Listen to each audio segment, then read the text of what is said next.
affected her muscle growth, and her fingers on her right hand were underdeveloped. But great to have her here today.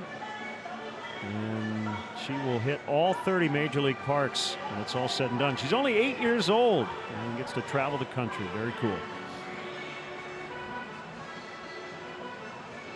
Here's a look at the Brewers lineup. It's brought to you by Fix Auto. Call 1-800-INFO-FIX for the nearest location. Fix Auto, the first words that should come to mind after an accident.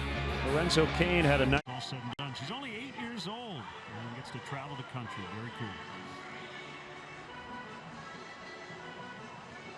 Here's a look at the Brewers lineup. It's brought to you by Fix Auto. Call 1-800-INFO-FIX for the nearest location. Fix Auto, the first words that should come to mind after an accident.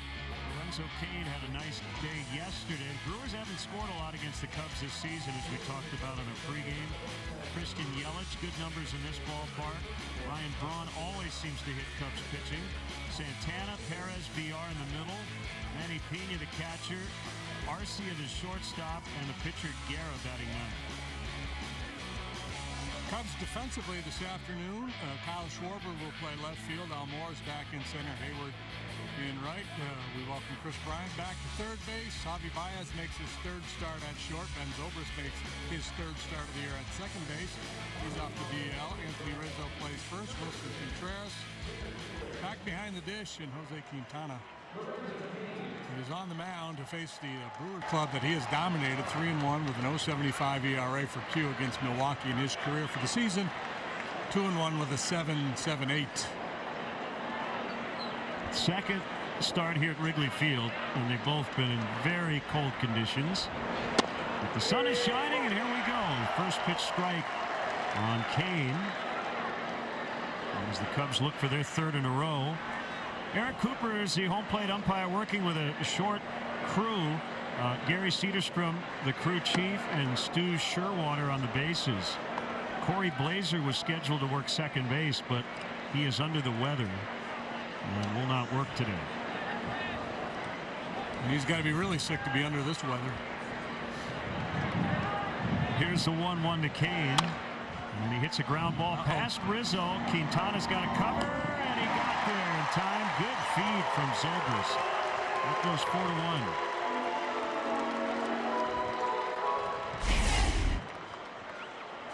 Yeah, always a tough read for a first baseman when they're playing that far off the bag. The easier play, of course, is Anthony retreat to the base and catch the throw from Zobrist. But good heads-up play by Quintana to make sure he doesn't make any assumption, get over there and cover. And Zo's 1 for 1 since coming off the DL, making all the plays. Quintana's first home start was the coldest day in the history of ever. Cold, windy, rainy here at Wrigley Field. This might be the second coldest. And weather at first pitch is brought to you by Four Seasons Heating, Air Conditioning, and Plumbing. For all the right reasons, call 866 Four Seasons. Wind chill at 37. Wind blowing in. And Yelich got a big taste of that yesterday. He hit a game-tying sac fly in the 7th inning to right. That would have been a grand slam on most days here, but the wind kept it in.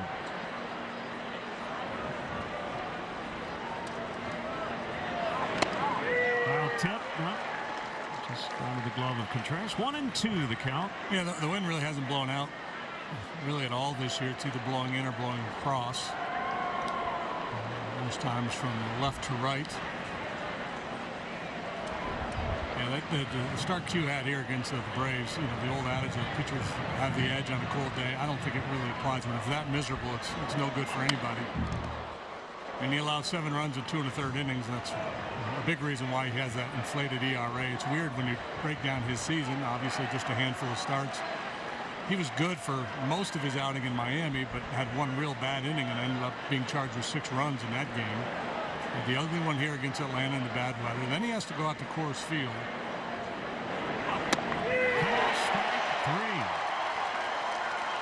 He hasn't uttered a single complaint about it, but I'm doing it on his behalf. He's had some tough breaks. He really is steady as she goes, and you love having a guy like Quintana in your rotation. He's like a metronome, you know. Not the metrodome, metronome. He just kind of steady as she goes. And there the numbers against the Brewers. 6 shutout innings back on April 8th there. His last start against them last year, a complete game shutout. Braun typically has excellent numbers against Cubs pitching, but only 4 out of 21 so far this season. Milwaukee has dropped 2 in a row after winning 8 straight, and in 6 games against the Cubs this season, they've scored a total of 9 runs. They've been shut out 3 times. A high fly ball. Left center. Schwarber's looking for a little help, and Almora will race over and slide and make the catch. So that's what teammates are for. And Quintana works a 1-2-3 top of the first. The Cubs will bat against Junior Guerra when we come back.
Baez, Bryant, great to have Chris back in there. Rizzo, Contreras, Kyle Schwarber, game-winning homer Thursday. Zobrist fresh off the DL. Hayward and right. Quintana, the pitcher, batting ninth. Where are the Brewers today? Well, Yelich is in left, Kane center, Santana right. Perez gets a start at third. Arcia and Villar up the middle. Bronze at first today. Pena behind the plate. Junior Guerra will be slinging it up there to home plate. Almora pops it up. Wynn will make that a souvenir. Guerra's 33 years old, and he's had an interesting couple of years, hasn't he? He was their opening day starter last year, then got hurt in that game. Went to the DL, later went to the minors, began this year in the minors. He's come up, and in 3 starts, JD, he's been lights out. Yeah, he's been brilliant.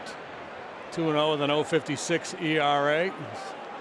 Pitched 16 innings, allowed 10 hits. They haven't really extended him in any of his starts, but when he's been out there, he's been really good. Likes to move the fastball up and down in the strike zone, more north and south than east and west. Will elevate with a 4-seamer. Has a real good split finger pitch. Also features a curveball.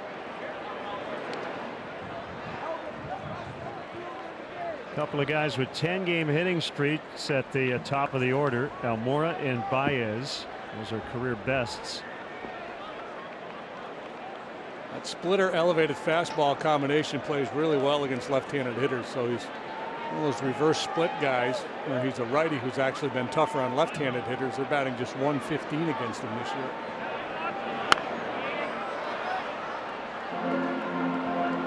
Still 1-2.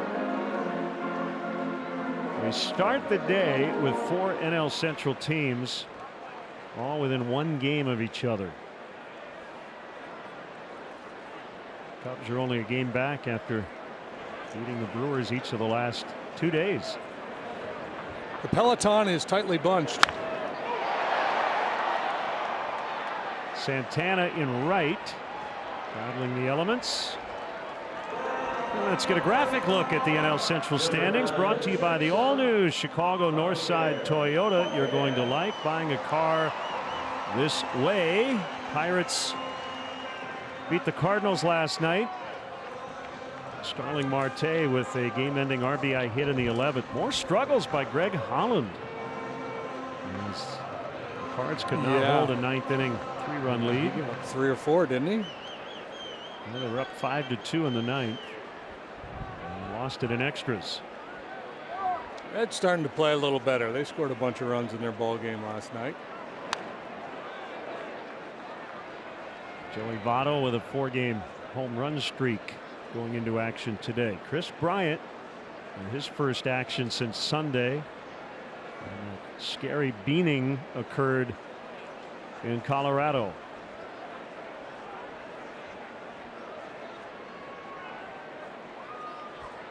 Guerra's 0-1 to Baez, fouled off. I want to welcome those viewers watching on MLB Network coast to coast today. And you're having a great Saturday wherever you are. We talked about Guerra having an interesting last couple of years. Well, he's had a really interesting career. Originally signed as a position player back in 2002. Made the move to the mound in 2006. Didn't play in 2007, was on the restricted list in 2009, played in Italy in 2014, also didn't pitch in 2010. Finally got to the big leagues with the White Sox for a cup of coffee in 2015. And then 2016 at the age of 31, becomes a 9-game winner with a 2.81 ERA. Made 20 starts for the Brewers that year. That landed him that opening day assignment last year, and then things went south on him again. It has certainly been an eventful journey for Guerra.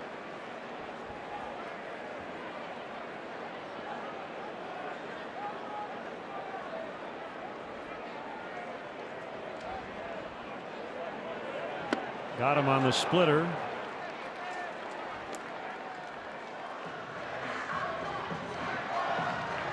Hitting next, number 17, third baseman, Chris Bryant.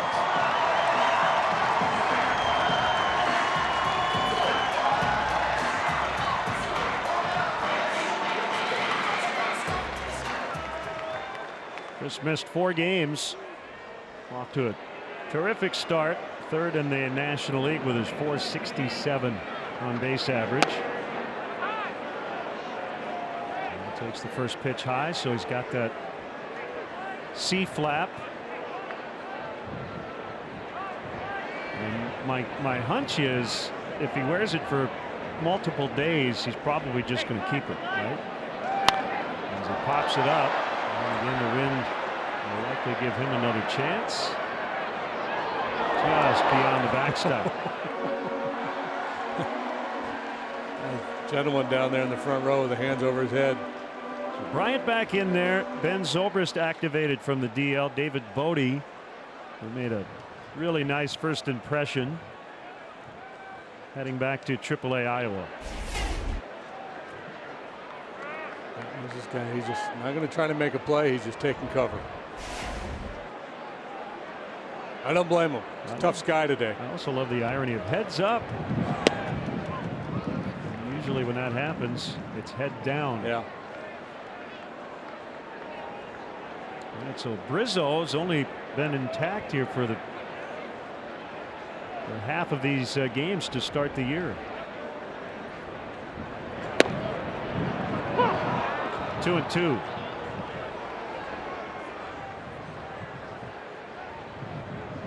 Yeah, so you get beaten, you get hit in the head the way Chris did. There's the physical part of it, and he passed all the concussion protocol, and then he's dealing with some headaches, moved beyond that. Then there becomes the psychological part of it, getting back in there against live pitching.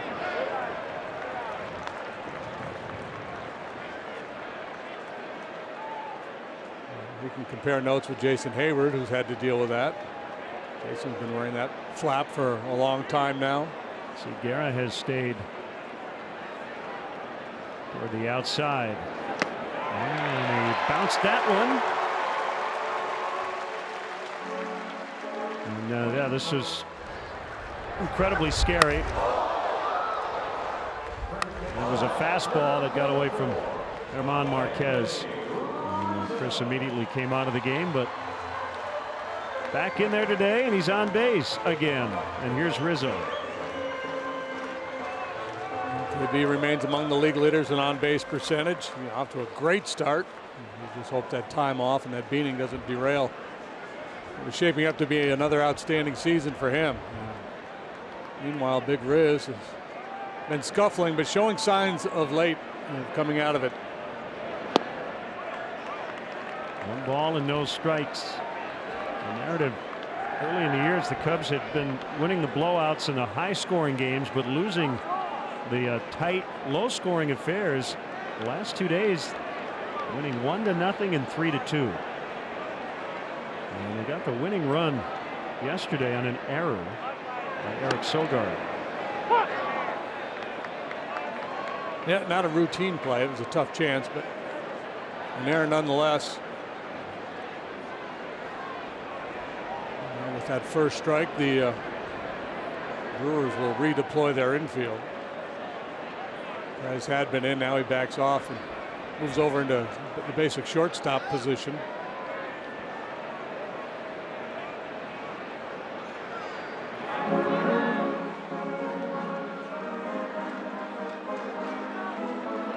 VR way out into the grass and right.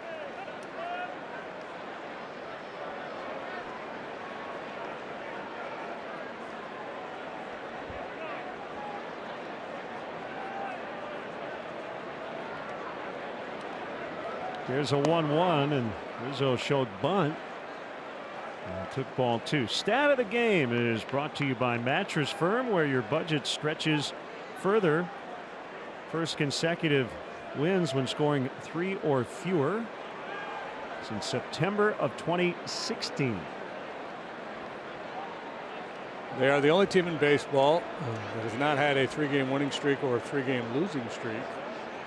This was their 4th shot at winning 3 in a row.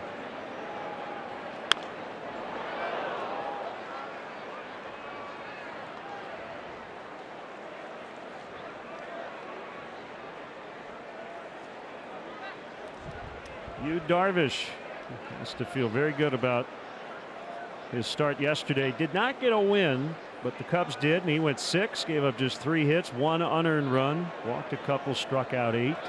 Now you see he's got a bat in his hands there. He hit a double to right field yesterday too. I heard he mentioned this morning it was a Shohei Ohtani model bat. Oh yeah. I love Joe's quote after the game. He said he turned a triple into a double.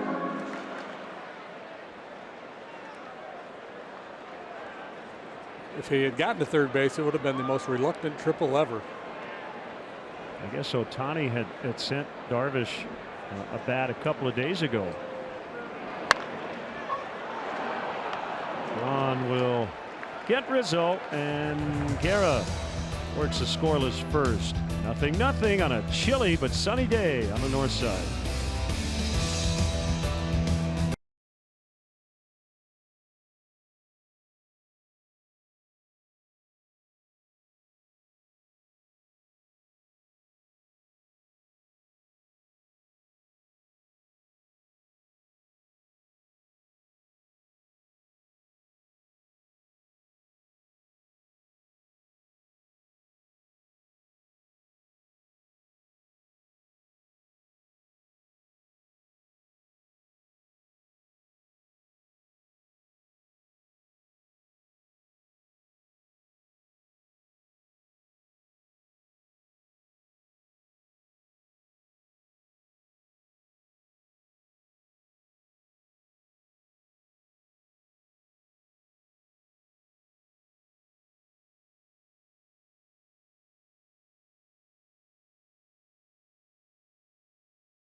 Hey, welcome back. You know, the Cubs have 25 players and millions of teammates, and they need everyone at the top of their game screaming, "Go, Cubs, go." The Rockies are in Monday for 3 straight matchups with the Cubs. Tickets are available at Cubs.com. Underway in the second inning, Quintana to Santana. Domingo Santana hit a double in the 6th inning yesterday. It was his first extra base hit since the second game of the season. In the interim, he had 17 consecutive singles and still seeking his first home run.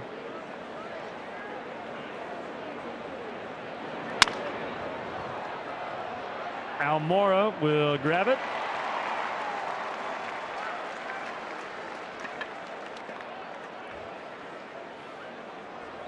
Line drives always play. Balls in the air from an offensive standpoint today, probably not. Unless you can get somebody to get their feet twisted. Yeah, that's yeah. The idea of driving one out of the ballpark, I mean, it's possible, but you're gonna have to hit it probably low. But yeah, there's a chance that there could be some misplays with balls in the air today. With the bright sky and the strong wind. Well, Travis Shaw in the lineup. It's Hernan Perez and a foul strike on him. His second start at third base.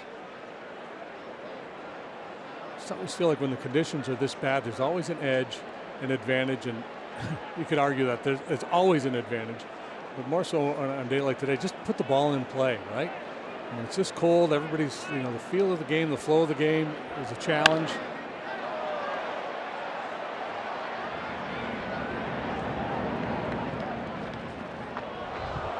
So whether it's a ball in the air or, you know, a slow roller on the infield where somebody has to come in and make a barehanded play and throw a slick ball.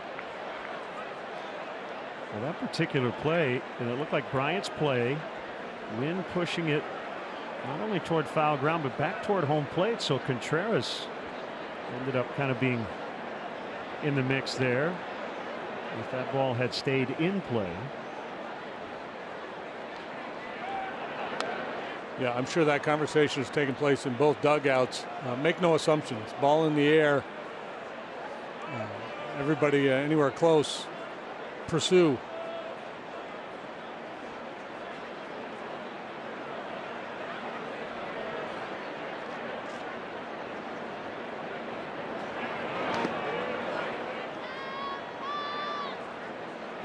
Interesting, Quintana has a 50% strike rate once he gets to 2 strikes, second lowest among all pitchers with at least 12 innings.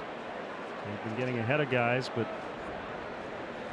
once he does, it tends to take him a few pitches to put him away.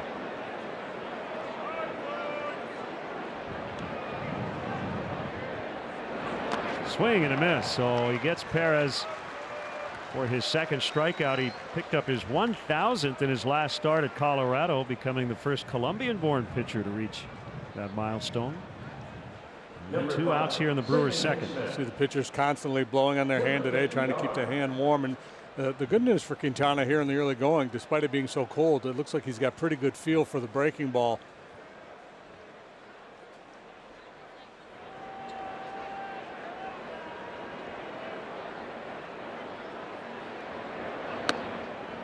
It looked like Wilson wanted Jose to step off because he was contemplating changing his sign.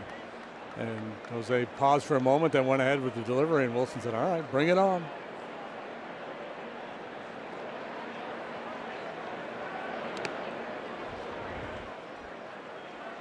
Quintana looking to stretch his scoreless streak against the Brewers to 19 innings. Kind of weird, 5 career starts against Milwaukee. This is the first time he's faced them at Wrigley.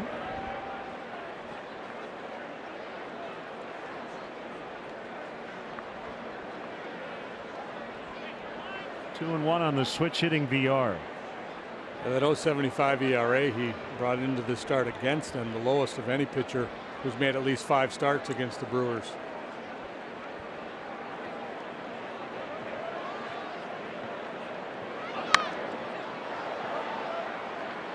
Well, that's his maybe most natural fastball, that in on the hands of a right-handed hitter. He can execute that pitch a high percentage of the time. Sometimes arm side trying to go down and away is a little bit of an issue for him, but when they're trying to throw in, pretty comfortable going in there on right-handed hitters.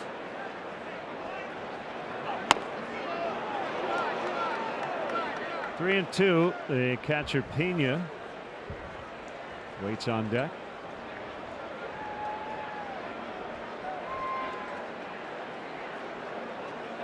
He's only about 25 feet from home plate currently, just out of your view.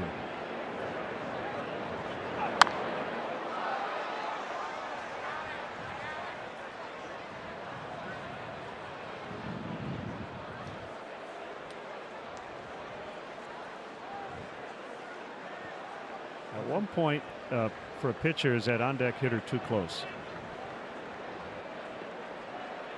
Yeah, I don't know. I don't know where that is. It used to be if you saw something like that, you would take umbrage and stare the guy down. Zobrist with a nice pick. Kept that ball out of center. Quintana loved it. A couple of excellent defensive plays. Really, I'd say three here on these balls in play, helping out Jose Quintana. Inning and a half into the ball game. No score.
Watch every out-of-market regular season game live at home, in the office, or on the go with MLB.tv. Your subscription includes MLB At Bat Premium, allowing you to watch live baseball on your favorite supported devices.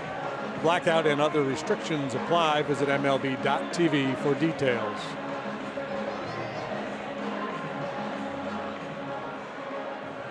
Wilson Contreras batting fifth today and leading off the Cubs' second inning. Swing and a miss. Junior Guerra 2-0 with an 0.56 coming in.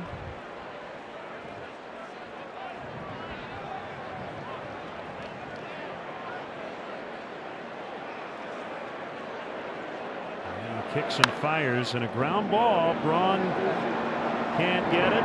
VR does, and our second 4-1 out of the ball game. We're on pace to set a major league record for 4-1 plays. And Braun does not have a lot of experience. As a matter of fact, he has very little experience playing first base, so he wanders far from shore after that one. VR there to pick him up. And Junior Guerra, because pitchers are trained to cover first base on ground balls to the right side, regardless of what's going on. They practice it 962,000 times every spring training. Does his job and covers first.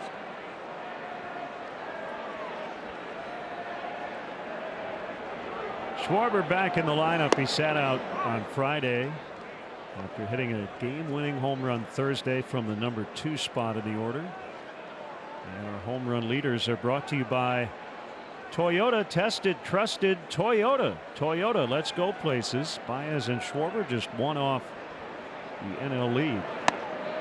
Ozzie Albies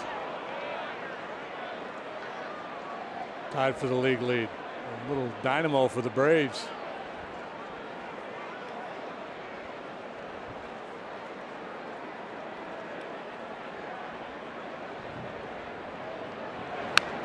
A couple of his recent home runs, Schwarber that is, not Albies, have been of the line drive variety. Rocket here the other night, and in Cleveland he hit a bullet into the seats. He had a 2-home run game in Cleveland. A 1-iron and then a towering home run.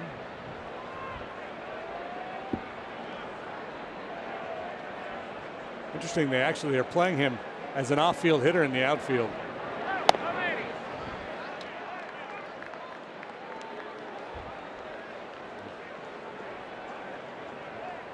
Yelich is a little tighter to the line than many, and they're playing him off the line and right. So kind of just basically taking our outfield and shifting it towards left field.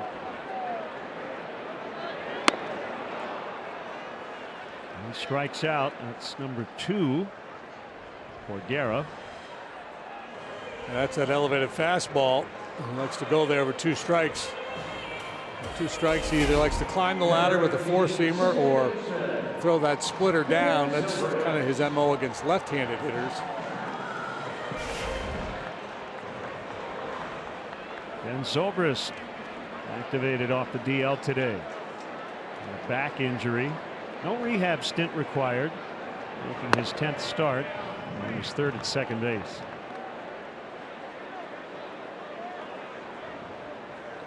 This is an anniversary for Ben. 2011, he drove in 8 runs in a game to set the Rays club record.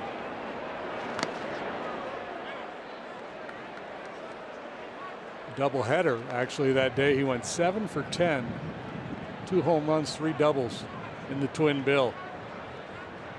Drove in 18 runs in a 5-game period. That's pretty good, huh? Yeah. Probably when they started calling him Zorilla.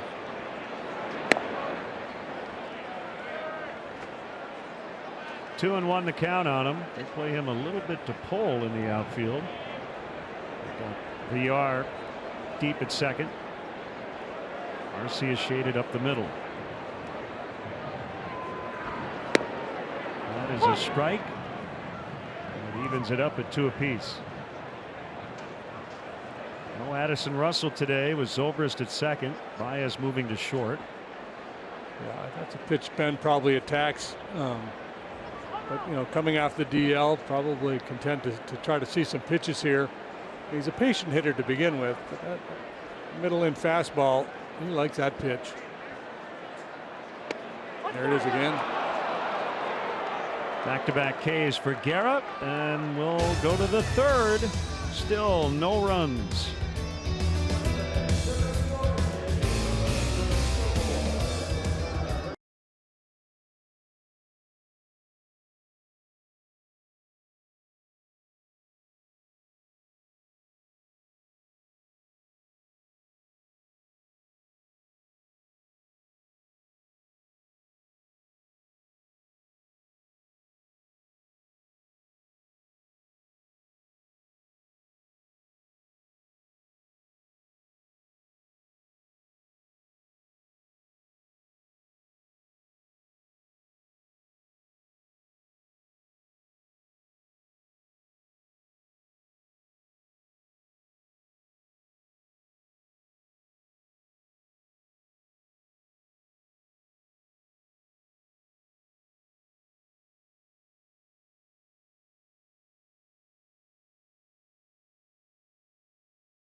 Feldco. Save big at Feldco. Get 2 windows for the price of 1. Call 866-4FELDCO today. Albert Almora helping out his teammate Kyle Schwarber, who battling not only the wind but the sun in the first inning. Manny Pena leads off the Milwaukee third, and he takes a strike.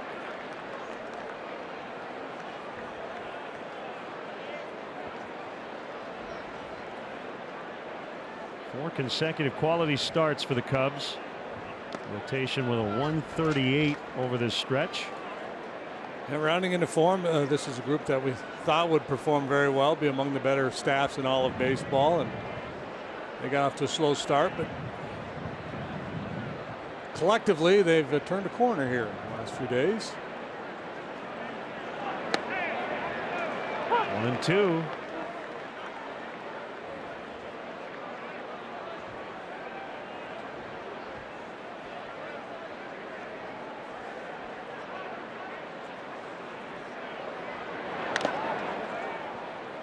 Try it again. Arcia and then the pitcher Guerra. Change up at 86, 87 from Quintana. He doesn't, he's not a real hard thrower. Every now and then you'll see him touch 94, but normally he's like 91-ish. Not a lot of separation between his fastball and his changeup.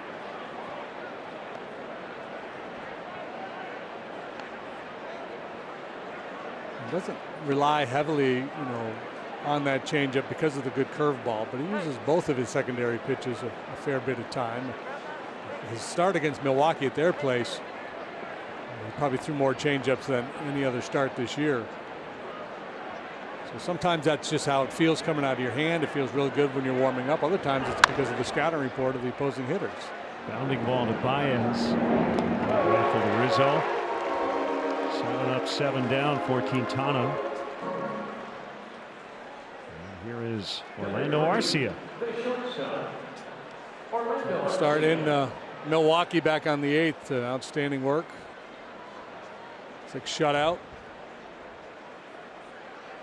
And I would say in the modern game, and by modern I don't mean the modern era of baseball, I mean in just the last few years, pitchers pitch more to the scouting report than ever before because there is so much information available. It used to be, hey, you'd have these meetings before the game. Up and in, down and away. He'll chase that breaking ball with 2 strikes. Okay, that's good information. That applies to just about everybody to some degree. Almora and Hayward get together. It's the center fielder for out number 2.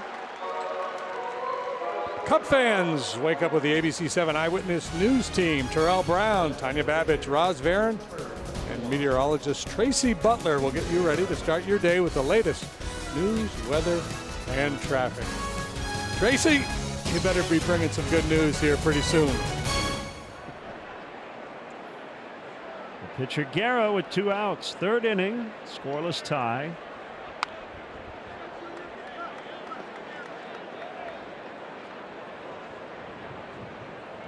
.143 lifetime.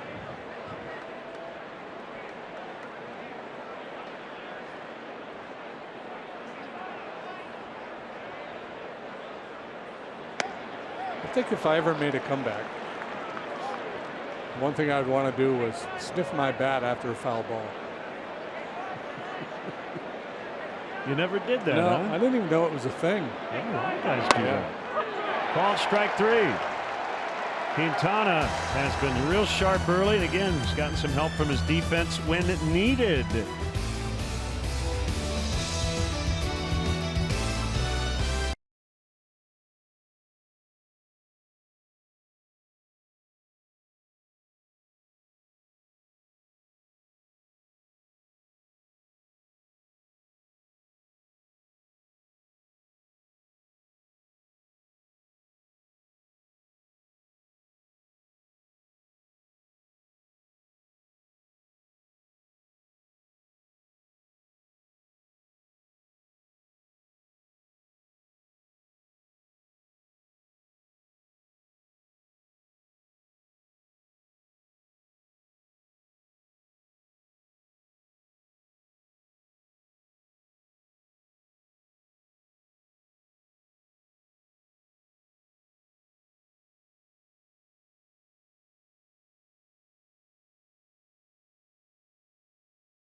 hosts the Marlins. First pitch is at 7:05, and up to the first 10,000 early arriving fans receive a KW, that's for Kerry Wood, rooftop flag presented by Pepsi. Tickets are still available for this game. Get yours at Cubs.com. And let's check out the business of baseball, brought to you by Comcast Business, built for business. Didi Gregorius with a 10th inning home run to beat the Angels last night. They've won 7 in a row. Sean Manaea did not give up an earned run, 7 strong innings in his no-hitter follow-up. Yeah, Big Albert was 5 hits away from 3,000 now. He went 1 for 4 last night. The Rays have won 7 in a row. Into action today. You see what Matt Davidson's doing? He's hitting a lot of home runs. So Matt Davidson of the White Sox has hit 7 home runs at Kauffman Stadium in 4 games and 15 at bats. He has out-homered the Royals in their own ballpark a month into the year. Royals are 1-11 at home. 1-1 to Hayward, yanked deep and foul. He smothered that one.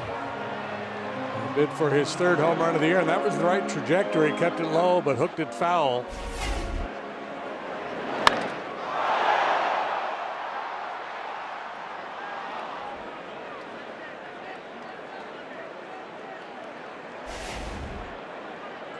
Anything high and down the line would be pushed foul.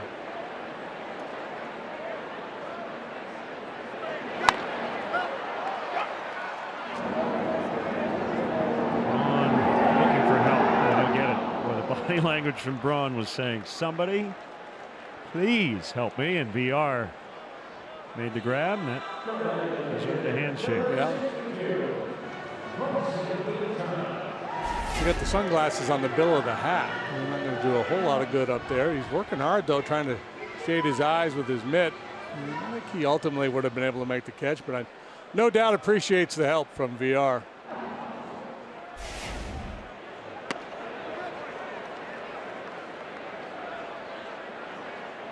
Yeah, you'd think an outfielder would have no problem catching a ball in the air, but it's a lot different when you're playing at first base and it's popped straight up.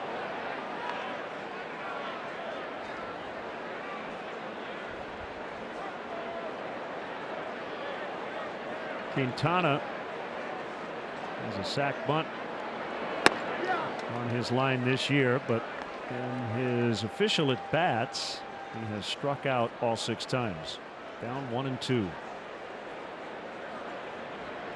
Joke up and go to right.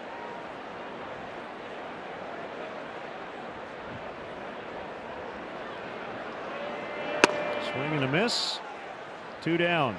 Hey, Cubs fans, if you miss any of today's action, ABC 7 always rebroadcasts its Cubs matchups on the Live Well Network. Today's Brewers-Cubs Encore will air in its entirety at 7 p.m. on ABC 7's digital channel 7.2 and the following cable channel positions.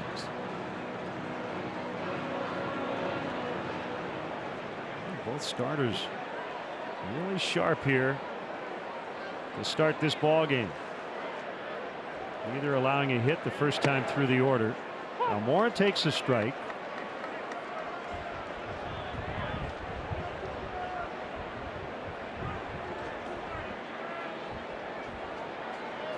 It's been a pretty heavy fastball so far. Good sink on that one. That's a good day to be aggressive. You know, ball in the air is a big part of the diamond. Almora appearing in his 200th major league game. Career .294 hitter.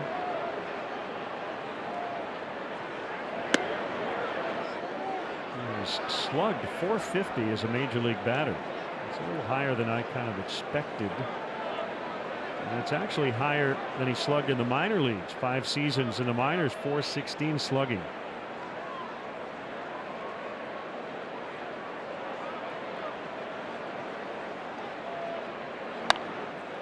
Made strides against right-handed pitching in the second half of last year. Really finished strongly, 340-ish in the month of September. Wasn't playing every day. I think Joe did a real nice job last year, playing the matchup game, getting guys in there in favorable situations.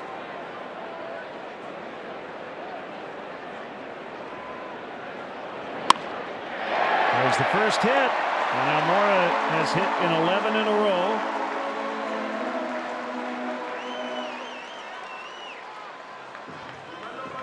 Yeah, and speaking with Joe earlier today, with Bryant and Zobrist returning to action, those guys have been hitting, oftentimes first, second, KB in the 2-hole. Zobrist had been leading off at times, but with Almora and Baez going the way they're going, he didn't want to mess with that, so he left them at the top, put Bryant 3, Zo 7 here today.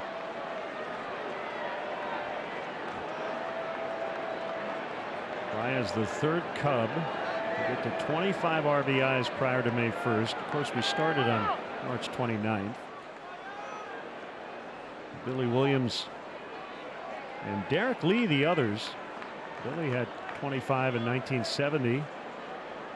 Before we got into May, Derek had 28 knocked in 2005.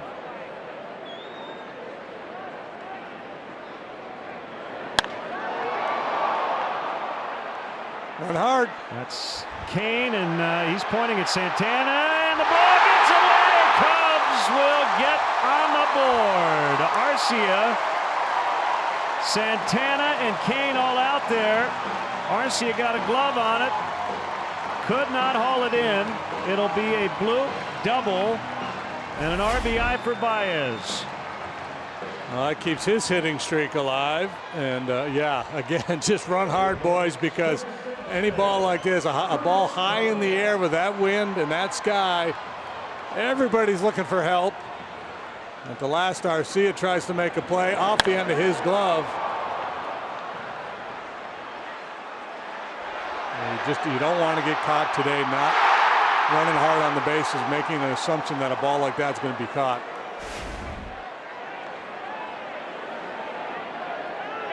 It's a tough earned run for Guerra to allow. And runs have been at a major premium so far in this series. Cubs take advantage of the wind and the sun, and it's 1-0. Yeah, don't forget the sun.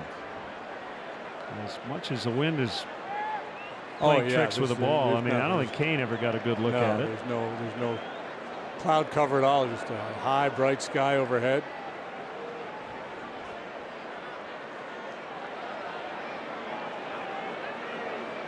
Be a good day to throw a lot of sinkers. Try to keep the ball on the ground.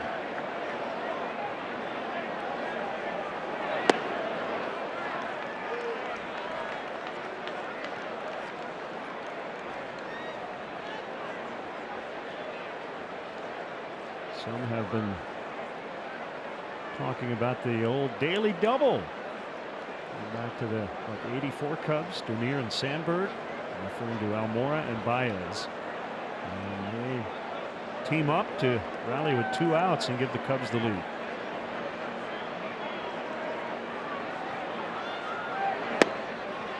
One and 2 to Bryant.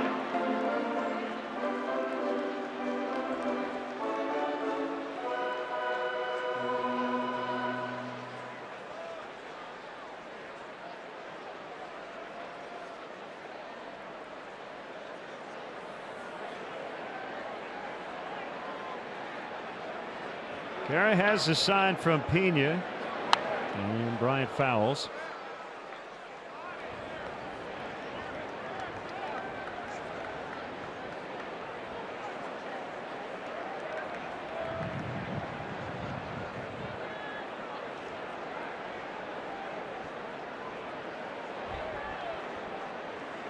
Cold temperatures have not kept the fans away. Great crowd here. Bleachers are packed. Cubs looking for their first 3-game winning streak of the year.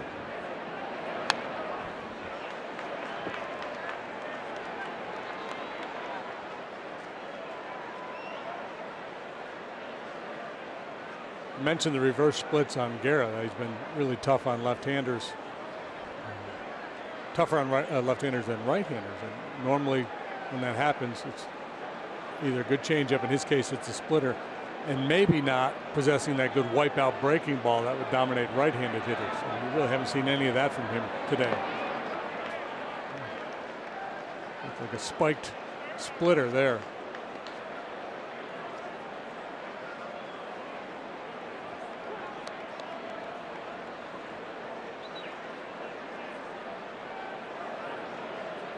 Baez with that double extended his hit streak to 11.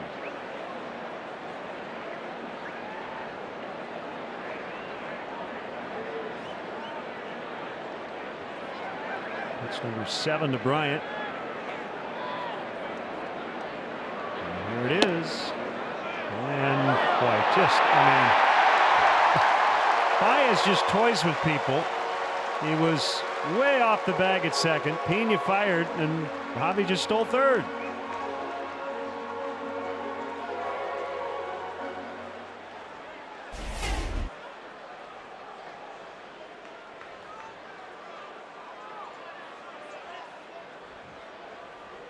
Yeah, he's fun to watch play, man. Strange magic. Baez out there on the bases and in the field.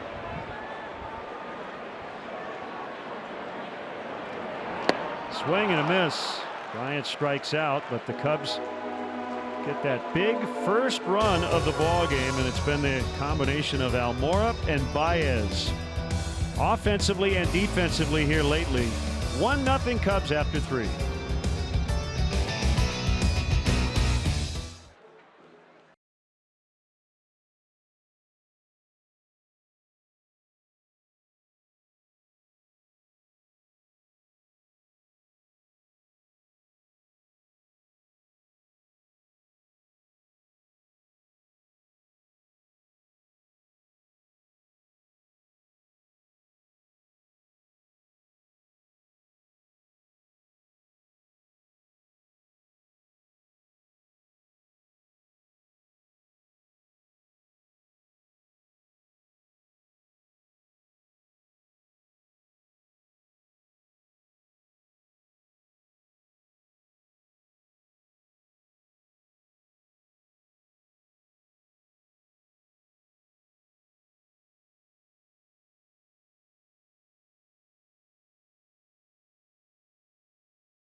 Today's 4th inning is brought to you by 4 Winds Casinos, your entertainment escape.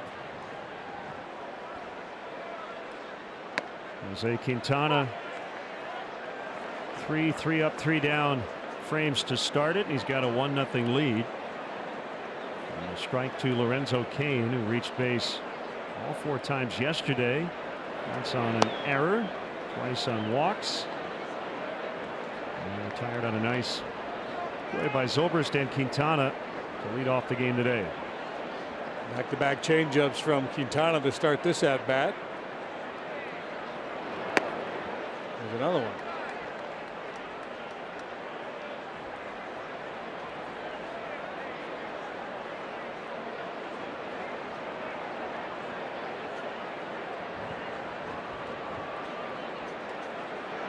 A 2-1 pitch. 2-2.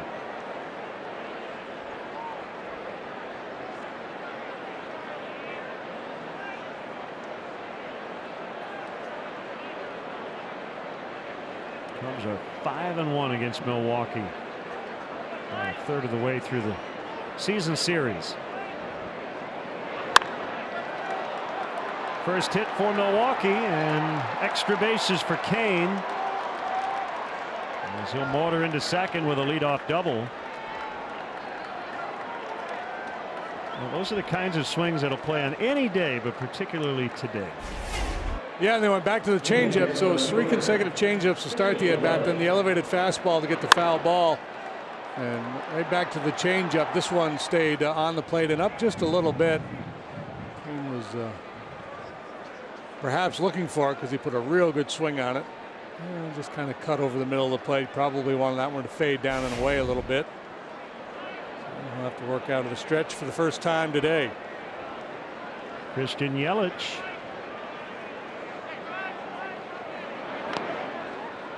Bunts foul. So we've got a lefty-lefty matchup.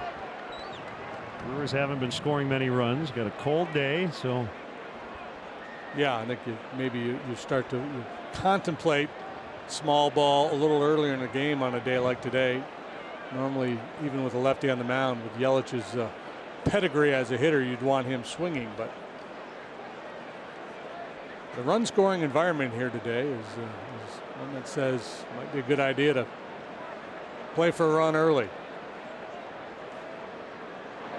Swings and misses this time. Yelich, a Gold Glove on his mantle. Silver Slugger winner 2 years ago. Brewers got him from Miami over the winter for prospects. He's in the third of a 7-year contract, which pays him a pretty reasonable salary from a club's perspective. And Milwaukee takes on his club option for 2022 as well.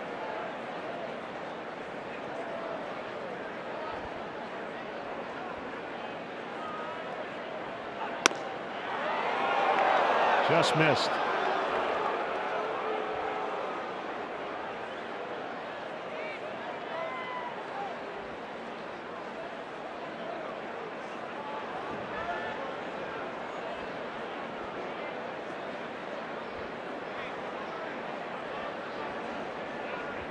Look at Kane. Already stolen third in this series. 2-2 bounces, and Kane will advance on a wild pitch.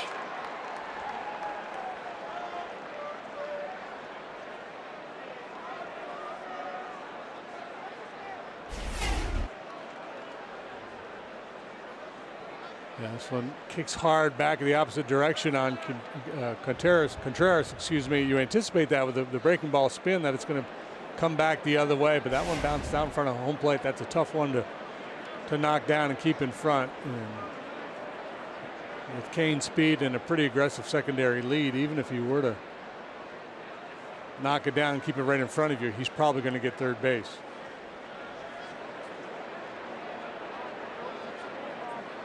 Cornermen shallow on the infield, back up the middle with nobody out.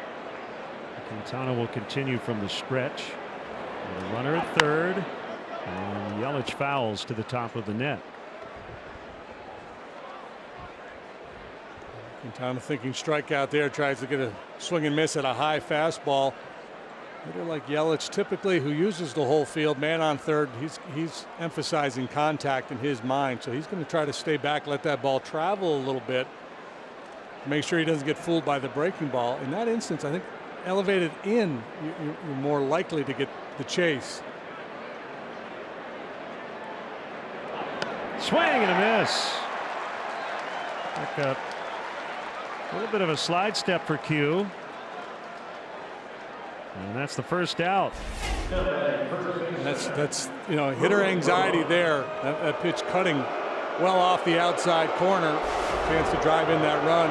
Yelich, a pretty disciplined hitter. A very undisciplined swing. Hitters get greedy, man. Runners in scoring position. Certainly a man on third where you think all I need to do is make a little contact and pick up an RBI. Infield in with one out. On 0 for 1. Pops it up. Rizzo has room right in front of the Brewer dugout.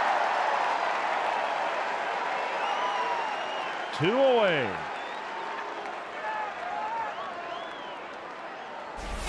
Number 16, right fielder.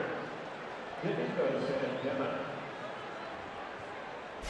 Will be left up to Santana.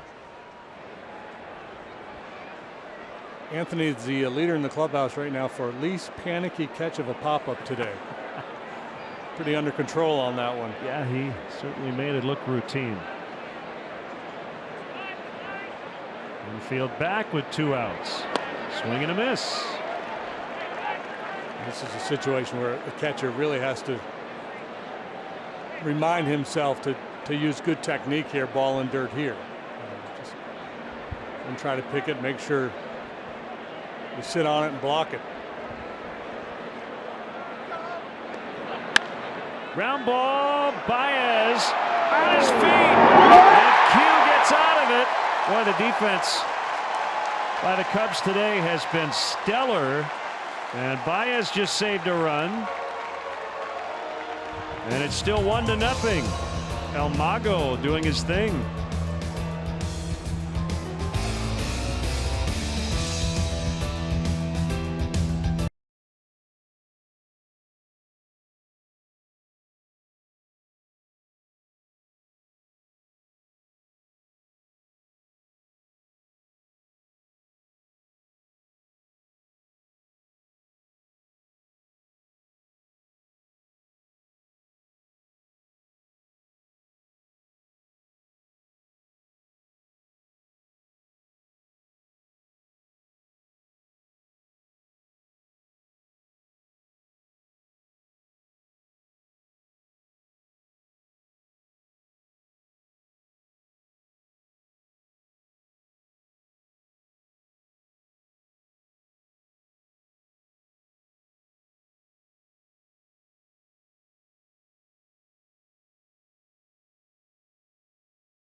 Baez making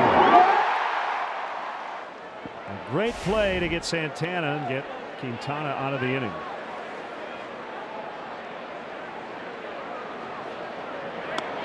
Rizzo looks at a strike. Bottom 4, 1-0 for the home team.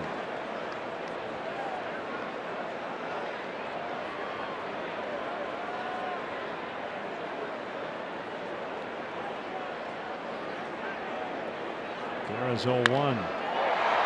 Fly ball pretty well hit. Yelich fights it off and makes the grab.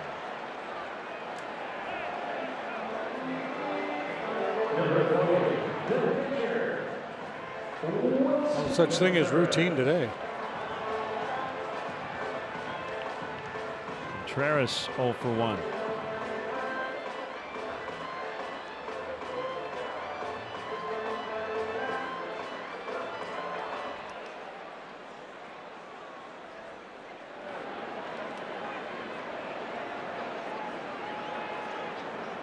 Wilson turns 26 in a couple of weeks. Originally an infielder. Played a little outfield as well before becoming a catcher a few years into his pro career.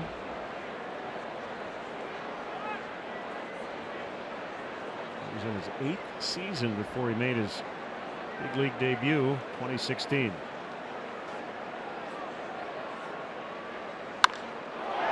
Rolls this one out into deep right center. Kane with a nice running grab.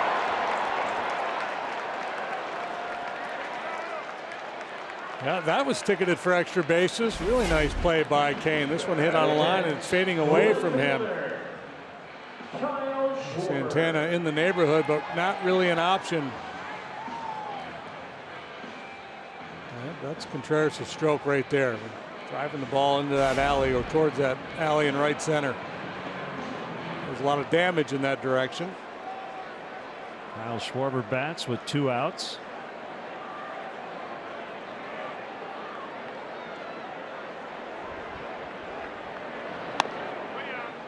And takes ball 1.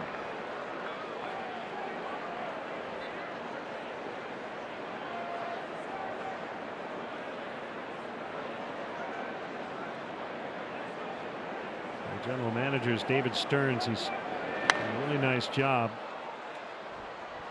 in his first few seasons running their baseball department, and his first acquisition was Junior Guerra, who was claimed off waivers from the White Sox in October of 2015.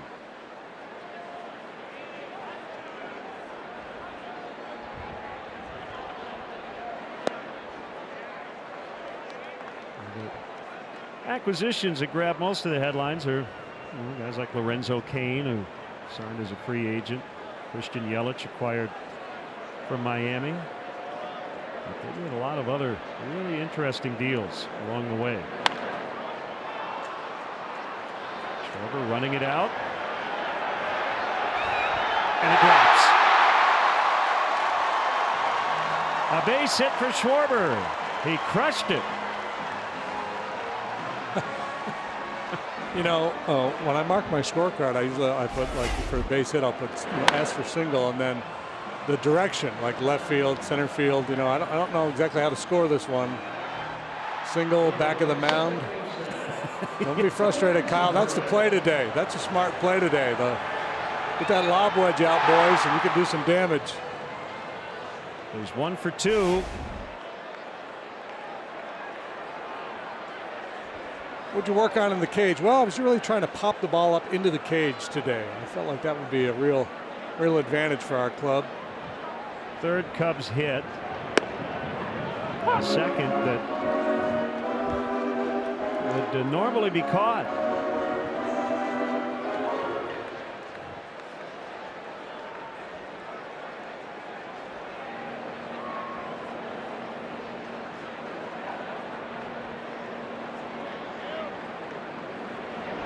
I think I've told you the story about my college buddies and I playing Stupid when we were in college. There's a game called Stupid? Well, that's what we called it. We invented a game and we called it Stupid. And we waited till it got dark, and then you'd launch a ball as high into the air as you could, and you had to try to hang in there and try to catch it. That's kind of what these guys look like today. They look like us idiots playing Stupid back in the day.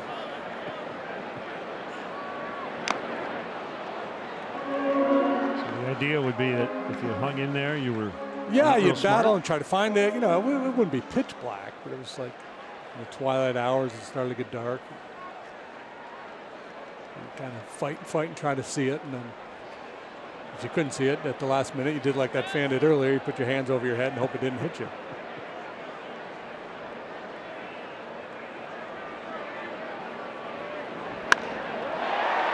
Hit well, but Yelich. So all you kids, get out there and play a game of Stupid tonight. Make sure you're wearing a helmet. 1-0 Cubs after 4. They can do it in Gallagher way. Get out there.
More scoreless innings for Quintana. Against the team he has dominated here lately. One strike on Hernan Perez. 5-6-7 for the Brewers. Inside, 1-1 strike. Cubs won 1-0 on Thursday night on a Kyle Schwarber 6th inning home run. And then a 3-2 decision. An unearned run in the bottom of the 7th decided yesterday's game. Good location. 1-2. Yu Darvish yesterday, 6 innings, allowed just 3 hits. Hendricks in his game, 7 innings, 4 hits. And all those hits against Darvish and Hendricks came after 2 are out. How in the world did Perez make contact on that last pitch? Full commitment. So chatting with Thursday's starter. Yeah.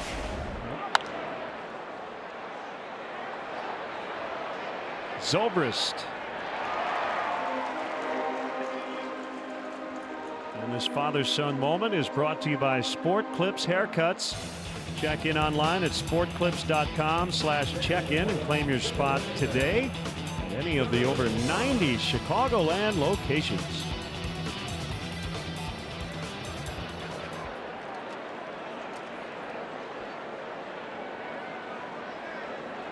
Not many balls hit hard today by the Brewers. VR hit it sharply last time up. He lined out to Zobrist out at second base. VR with his speed, he can be a real difference maker in a game like this. Stole 62 bases a couple of years ago.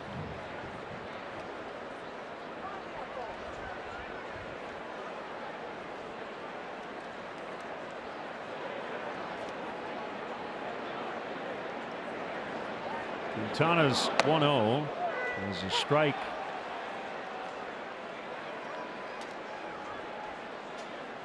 Everybody on high alert with his speed and ability to drop a bunt down there. Pinching at the corners. You saw Quintana react once VR flashed bunt.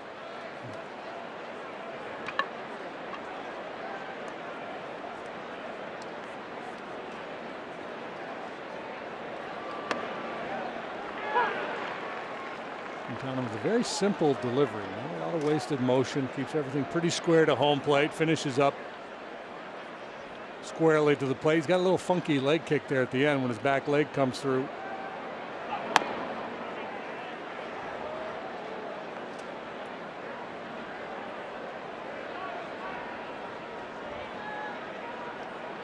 One base runner. It was Lorenzo Cain who doubled to lead off the 4th. Got to 3rd with nobody out and did not score. Called 3rd to get VR.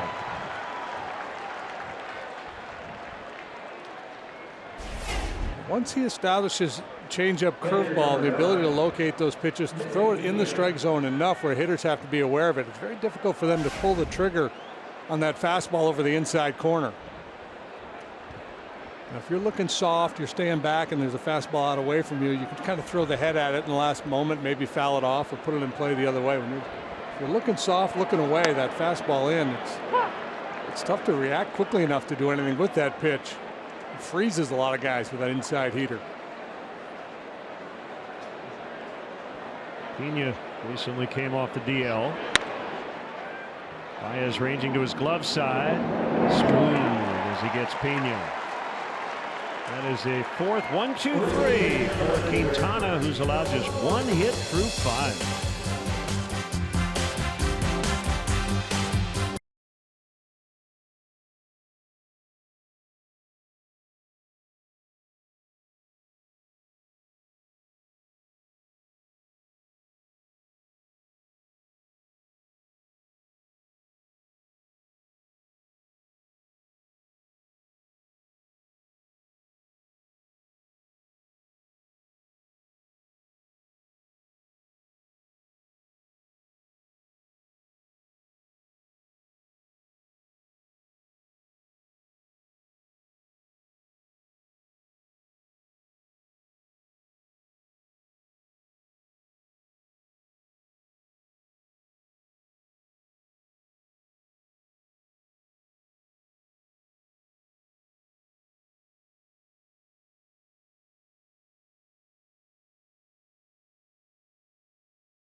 This copyrighted telecast is presented by the authority of the Chicago Cubs and may not be reproduced or retransmitted in any form. And the accounts and descriptions of this game may not be disseminated without the express written consent of the Chicago Cubs. I'll send out get well wishes to Jerry. Don't have a last name, but he's at Northwestern, recovering from heart surgery and watching us today. Feel better, Jerry. 2-0 on Jason Hayward. Cubs lead 1-0. He fouled out in the third.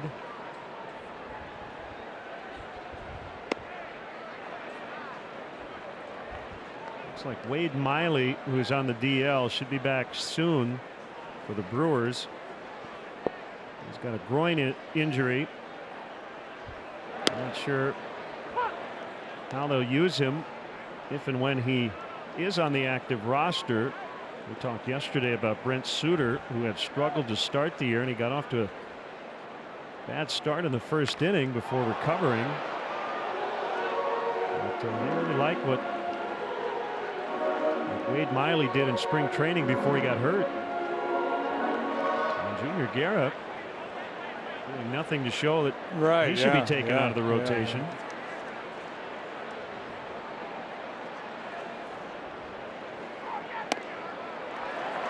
Hayward with a leadoff walk. Return at the moment would kind of be listed as a good problem to have. Chase Anderson was good here the other day. He's got a sub-3 ERA. Zach Davies, the other mainstay in the rotation. Jimmy Nelson, currently on the disabled list. He got hurt last year, has not pitched at all this year, or maybe late May, early June for Nelson, I think I'm hearing. Swing and a miss by Quintana. I guess Corey Knebel's feeling pretty good. He might not be out as long as originally thought.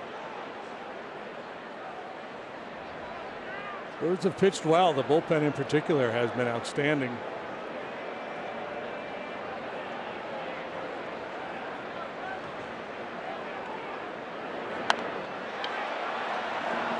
Quintana gets the bunt down. Nicely done. Second sacrifice of the season.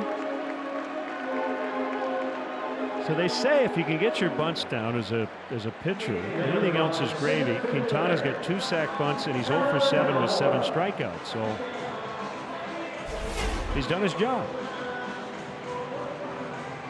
Yeah, and normally you wouldn't want to bunt at that one. That's a chin-high fastball. But he does a nice job of keeping the barrel up and keeps that angle, and he's able to drop it on the ground there to Braun at first base.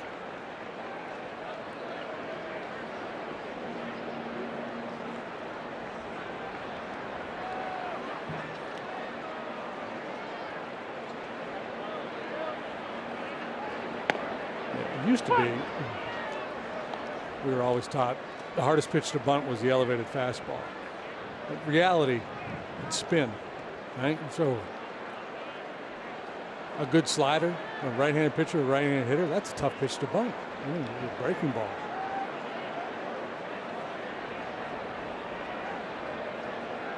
Guy throws 97 across the letters. Yes, that can be tough to get down. Took foul.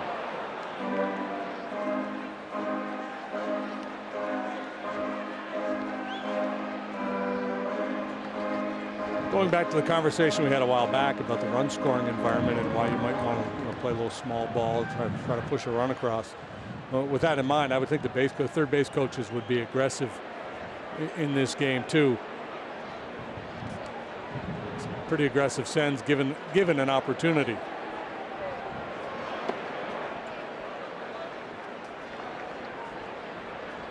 And 2 on Almora. Butterfield in position, just a few steps from the home dugout. We could ask Joe his opinion. Hey, you want me to send him?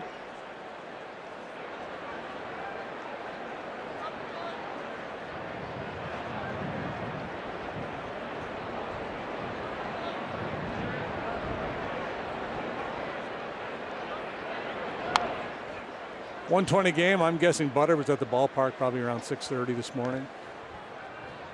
And he is an early arriver. And he's always in a good mood. Well, we've scored a lot of runs in this ballpark here in the early going, including that 14-10 comeback win over Atlanta. Not so much in this series.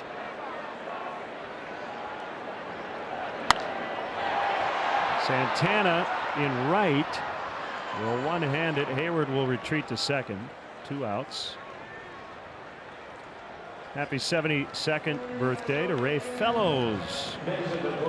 Watching today in Des Plaines. Marco Scola recovering from back surgery. Feel better. I wonder if Ray Fellows is related to Brian. There might be a Brian in the family. Is it the Brian you're thinking of? I'm thinking of Tracy Morgan on SNL. Brian Fellows, Safari Planet. Here's Baez.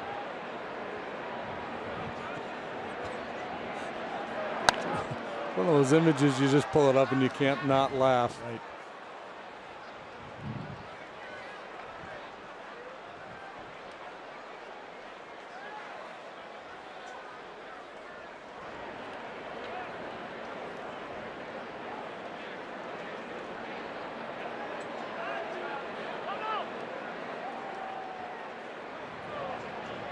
RBI double for Javi in the 3rd inning. And the ball that found the Bermuda Triangle out in right center. The shortstop, Arcia, got a glove on it as Kane and Santana were unable to get there.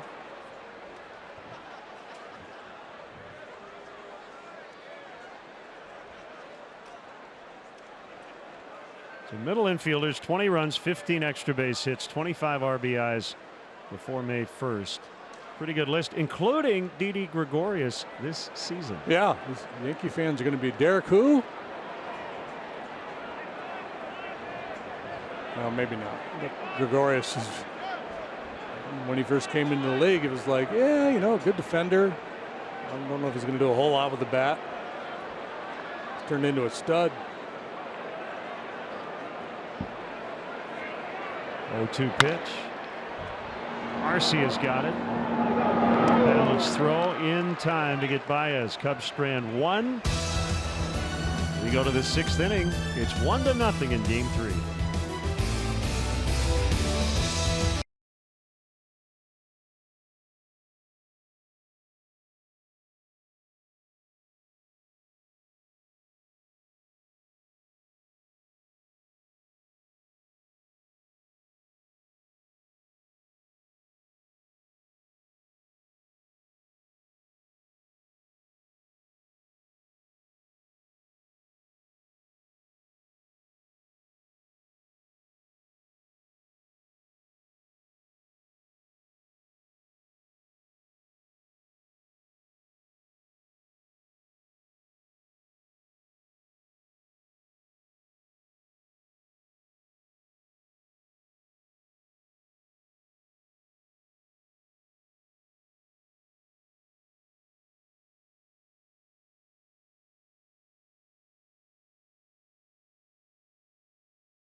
News, meteorologist Cheryl Scott, Larry Mowry, Phil Schwartz, and Tracy Butler are the first to alert you to changing conditions and severe weather. ABC 7 Eyewitness News, your AccuWeather station. One strike on the Brewers shortstop, Orlando Arcia. 6th inning. Quintana with a low pitch count. He's given up just one hit. And one jam he was in. He got out of it in the 4th.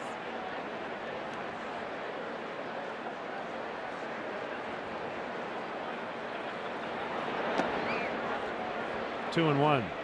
White Sox and Royals playing a doubleheader in Kansas City. And the Sox lead the opener 5-0 in the top of the 6th.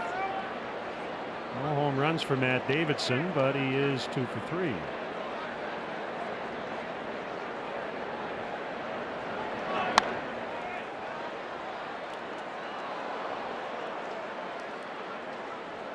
Giants hosting the Dodgers in a doubleheader. Walker Buehler will go in game 1 for LA against Chris Stratton.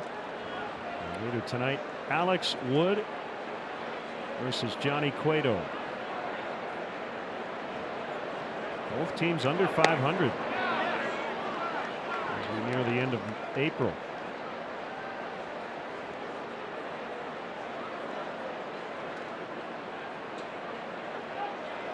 Twins trying to end their 8-game skid, leading Cincinnati 3-1. After 5, swing and a miss, strike 3.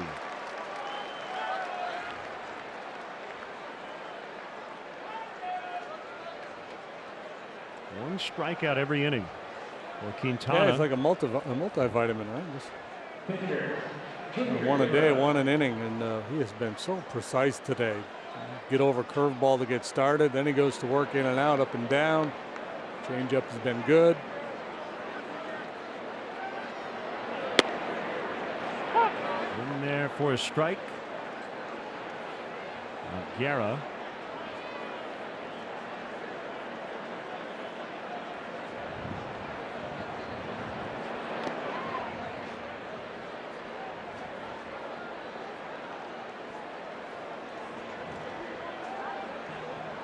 It's a 4-game series. We'll wrap it up tomorrow afternoon. Davies and Chatwood. 121st pitch. On the hands and fouled away. Chatwood coming off his first win as a Cub. Davies will make his 6th start. He has faced the Cubs a lot.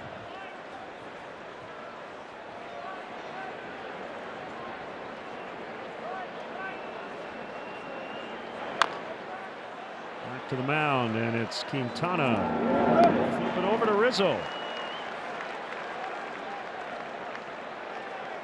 Start your summer music adventures off right with the Budweiser concert series at Gallagher Way. The first show is Friday evening, May 18th, and will feature the record company and real estate. To purchase tickets and for more information, visit gallagherway.com/events.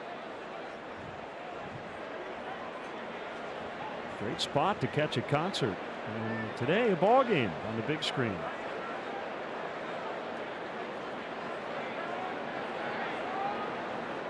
Kane doubled in the 4th, their only hit. He was stranded at 3rd.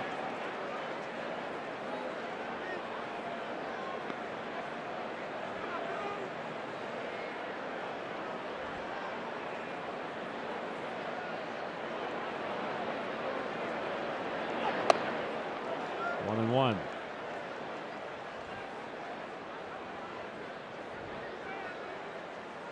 A lot of changeups last time to Kane. 3 in a row to get the at-bat started. Then they tried a high fastball and went back to a changeup that stayed on the plate. He ripped that into the alley in left center for his double. A different approach this go around.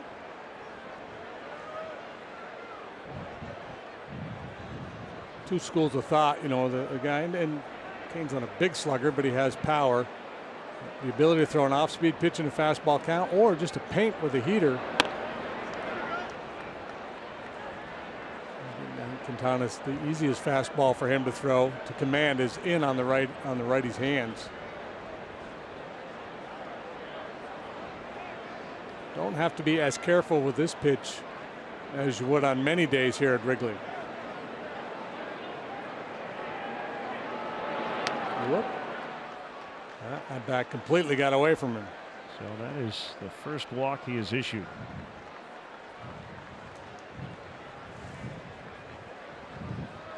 Yeah, up Yelich. Kane took the day off, he'd have a perfect game going. Well, they faced each other a ton after that walk. 71 career plate appearances between the two. After their White Sox versus Royals days. And a lot of times when you see a pitch like that get away from a pitcher, especially a guy who's been in command all day, he's just trying to overthrow the fastball. It's a fastball count. Just something in your psyche says, well, I just don't want to lay one in there, so I'm going to reach back and try to turn loose my best heater of the day, and then you get a little out of sync with your delivery and miss by a wide margin.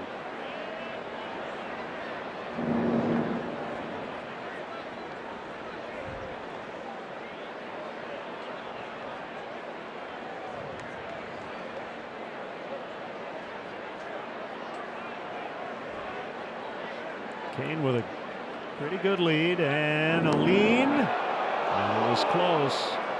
It was Quintana's better move. Yeah, he's got a good move and he's quick to home when he goes home. He's very difficult to run on. Kane has measured an aggressive lead against him.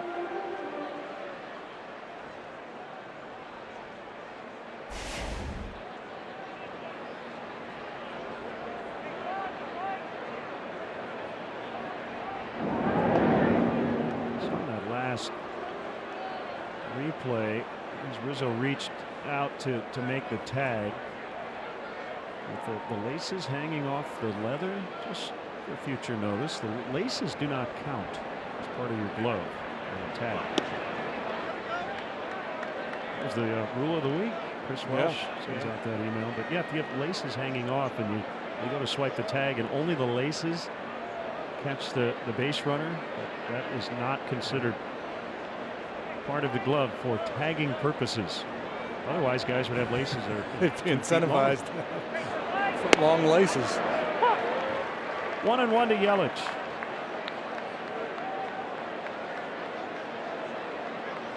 I'm sure Kane's got the green light and he's talking with Sabaro there. Sabaro, the first base coach, and getting Quintana's times to the plate. For Brewers, you're thinking, all right, well, so take a risk, try to steal a base here against a very difficult combination of Quintana Contreras. Or do we, hope we get an extra base hit from Yelich or string a couple of hits together? What's your best chances of pushing a run across here?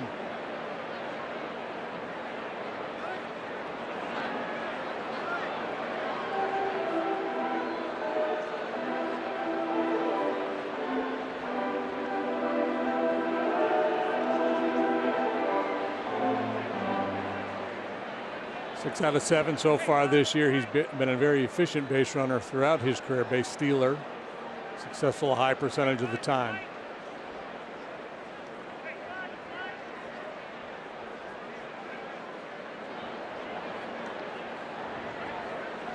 Yeah, he has the look of a guy who's going to go at some point. Not this time. That's just that 2-1.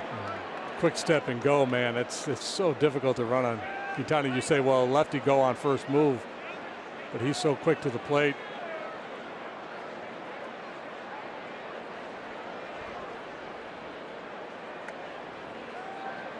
What he may be doing is buying some fastballs for Yelich because of the threat of the stolen base.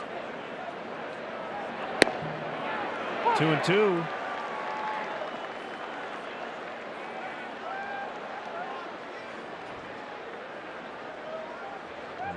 Yelich was buying time for Kane to attempt to steal. Well, it's 2-2. Braun is on deck. 2-out walk keeping the inning alive. Yeah, and that time you see the frustration on Kane. He actually took a shorter lead that time and wasn't able to react to that ball in the dirt. Rizzo will play behind him. With a 3-2 count and 2 down. Ellis has punched out twice today. Went after a cutting fastball way off the outside corner last time with Kane standing at third. Rizzo's got it. Quintana breaks to the bag, and that's it. Brilliant stuff from Quintana and the Cubs defense so far this afternoon. 1-0, they'll bat in the 6th.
On cam, America runs on Duncan.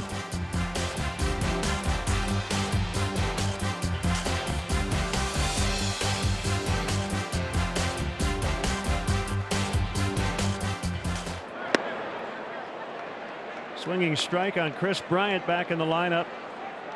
After missing 4 games, he has walked and struck out. Junior Guerra has pitched well, but is down 1-0 here in the 6th inning.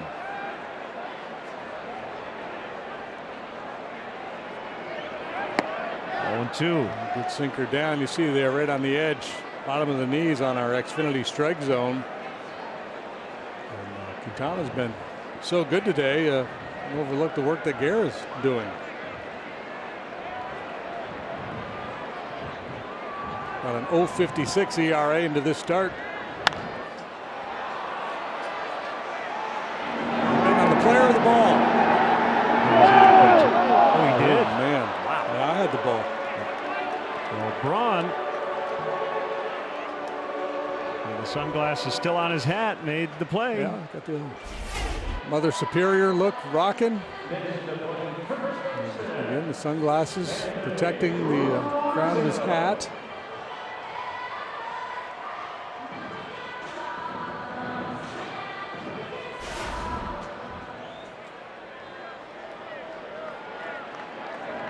Rizzo, the batter, has grounded out and flied out.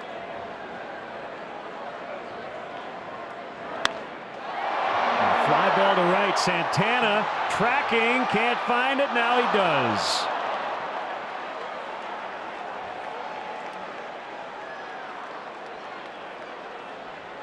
Two down. Well, you can tell the body language of Anthony. He's really frustrated. He's gone through a tough stretch here. A lot of it has been, just bad contact, but lately he's making harder contact. He's hitting into some tough outs. So he looks like he's poised to turn the corner. You can tell just watching the way he's reacting. He's obviously very frustrated.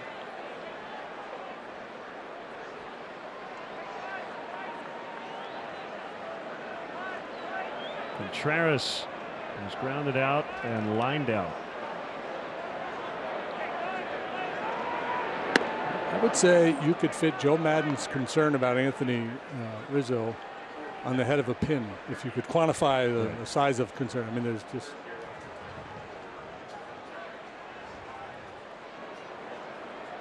He's got a very low concern factor right now. He knows he's going to break out in a big way. The new stat, concern factor. His CF is very low.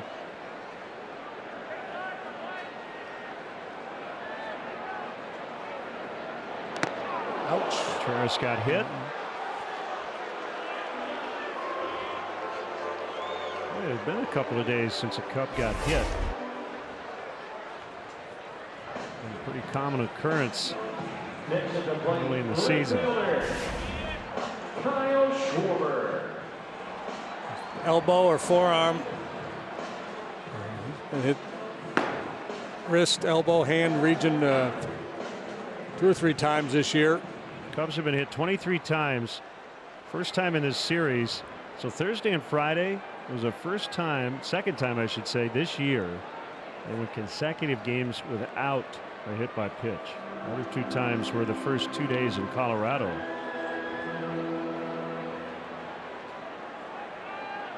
So it's Kyle Schwarber with a man on and 2 down. 40,147 the paid crowd today.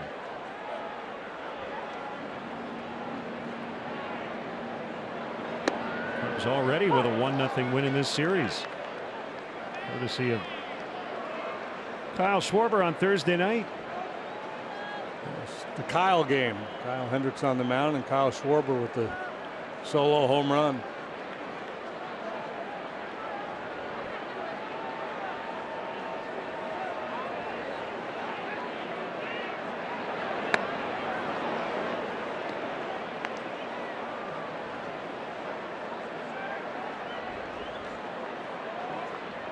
Guerra knows he doesn't have much margin for error as the Brewers offense on their 7th game against the Cubs this year scored a grand total of 9 runs.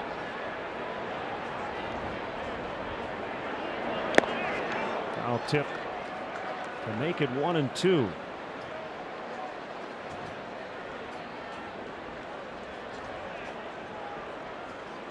Many times it'd be 6 and you're done. You go to the bullpen, but you know, the way Quintana's gone today, he's only thrown 84 pitches. He's got a lot left in the tank.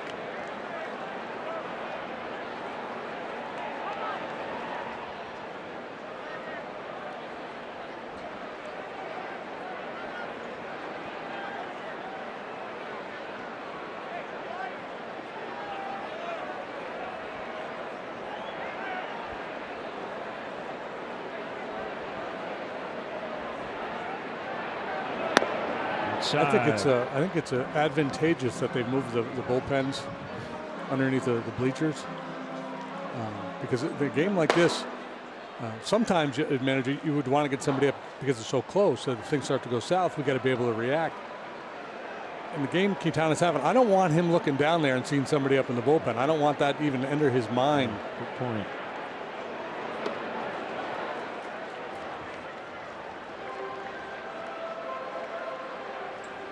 No time for Contreras.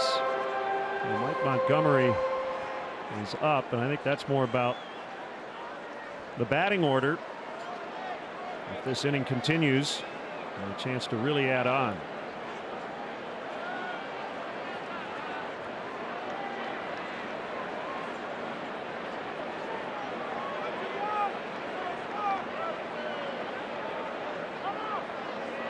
Tom Hamilton, the fine broadcaster for the Indians, was telling us a great story the other day. Tim Belcher, when he was pitching for Lou Piniella out in Seattle, was having a tough first inning, and Lou got the pen going, and Belcher got out of the inning. He came in and smashed and just ripped apart the phone that he thought was the bullpen phone. Turned out it was a different phone. But swing and a miss, and that'll take us into the 7th inning. Pitchers duel once again here at Wrigley Field. 1-0 Cubs.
by your Chicagoland Hooters. Devin Zobrist fresh off the disabled list.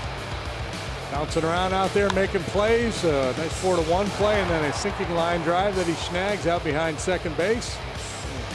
Take that, Almago. We got a little game, too. Ryan Braun leading it off, and that's a strike as he pegged the outside corner. Quintana has one hit Milwaukee through 6 innings. 2 base runners, both by the name of Lorenzo Cain. Double in the 4th, walk in the 6th. That's it. 0-2.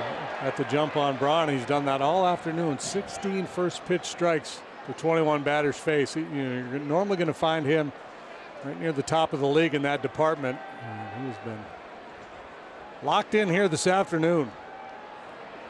He turns and throws on an 0-2, and it's low.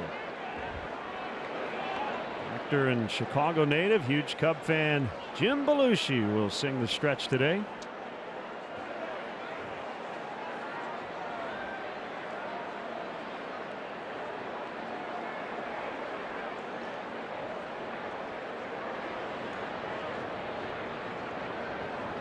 Braun playing first base with Eric Thames out.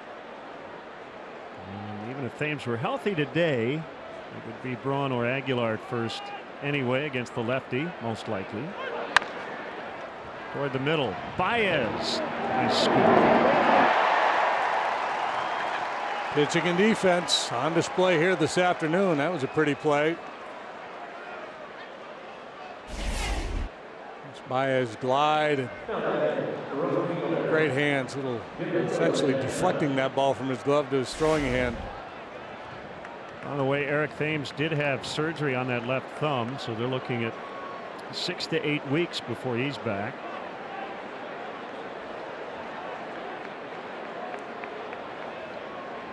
Quintana works to Santana. And a four-seamer right on the outside corner.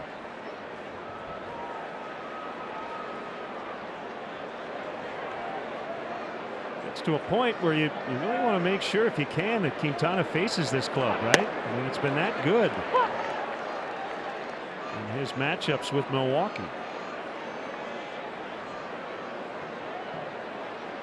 Yeah, I mean, absolutely. If you get a chance to manipulate your rotation a little bit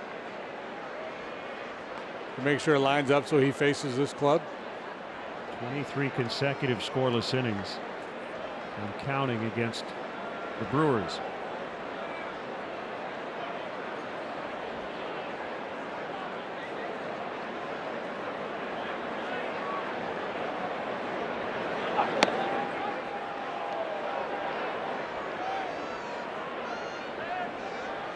Two balls and 2 strikes.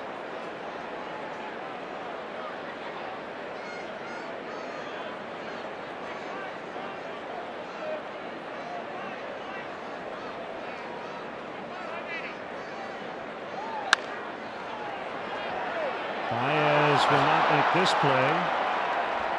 Hit sharply. It looked like it just did not come up. And he'll be charged with an error.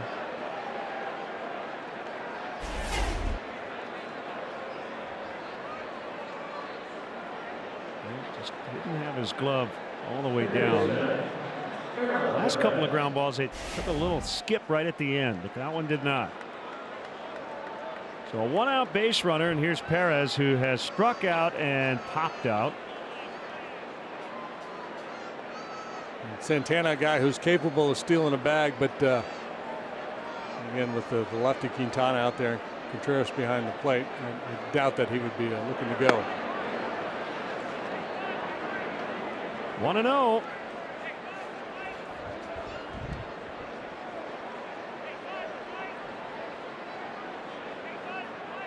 Now, I would not anticipate straight steal. Now, with Perez the hitter, you could play a little hit and run here.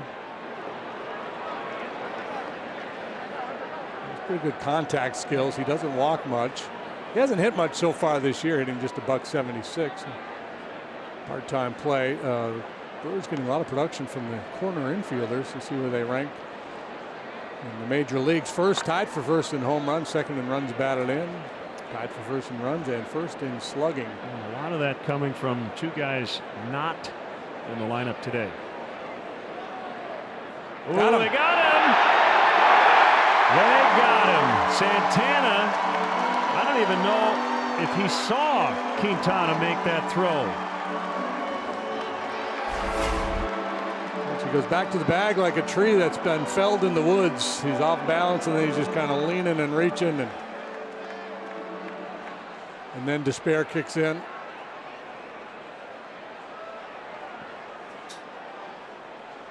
So 2 outs, nobody on.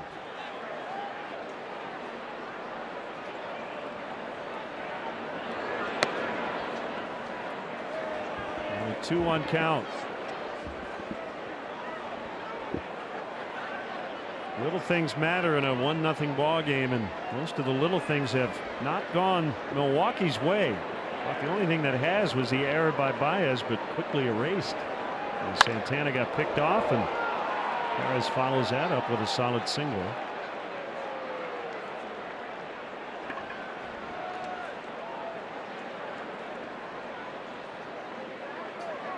Second hit of the day for the Brewers, and it's uncanny how often that seems to happen after a pickoff or a caught stealing. The hitter delivers a base hit.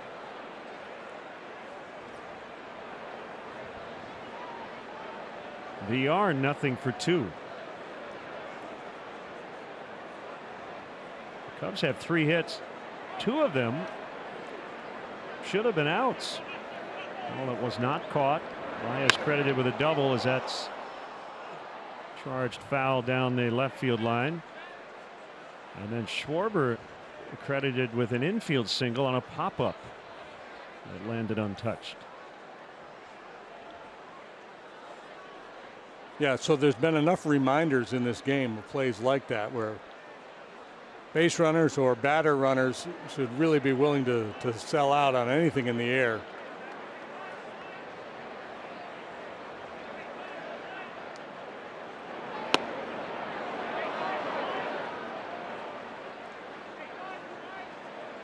It's always a psychologically critical point in a ball game for a starting pitcher, because you go from just pitching one hitter, one pitch at a time, to thinking about the big picture, about, man, we got a chance to win this ball game now.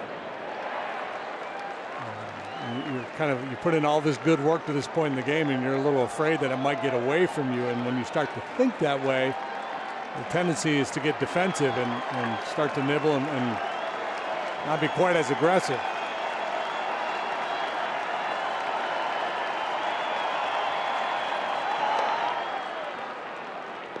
Overthrew that one a little bit.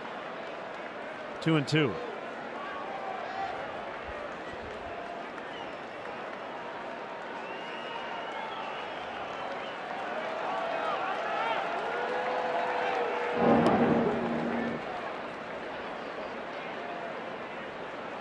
Brewers have good team speed. They have a number of guys capable of stealing bases.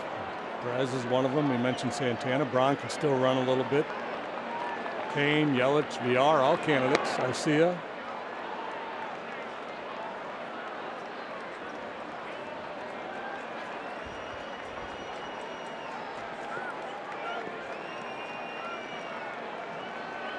Full count on VR.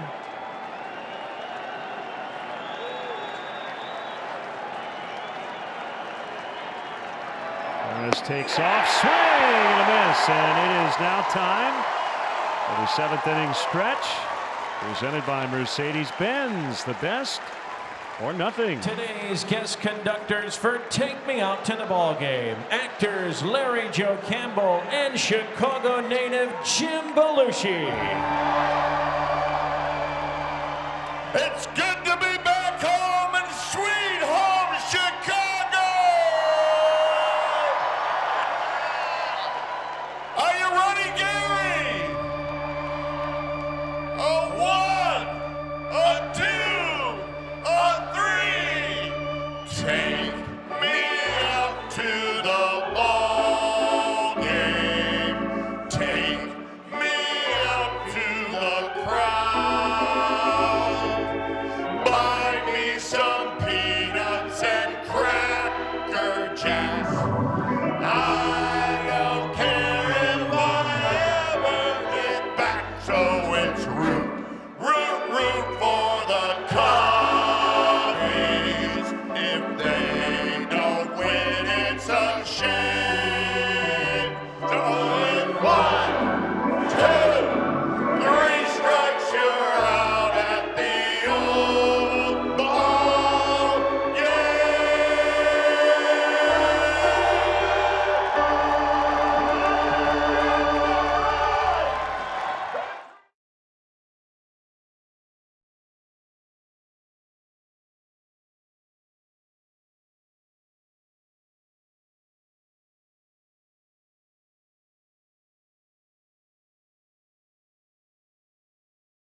Lakeside Bank. It's about time.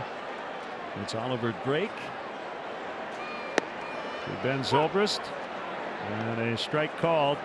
So Drake takes over for Junior Guerra, who went 6 innings, allowed 3 hits, 1 run. This bullpen has been outstanding. They got 5 members of that pen with sub-2 ERAs. Drake not among them. It's early in the year still, where one bad outing can really greatly impact that earned run average. Drake comes out of the pen with a little different mix than most, in that he throws 4 different pitches: fastball, slider, curve, and split. He starts there with that split finger grip before he comes set, and then he'll come off it if he's going to throw something else, like a high fastball. Yeah, these 2 bullpens have both been excellent in the first month. 1 run allowed by each bullpen yesterday. The Cubs run while Dan Jennings was unearned. Pedro Strop got the win yesterday. He's 3-0, and that one shot in the center for a leadoff hit.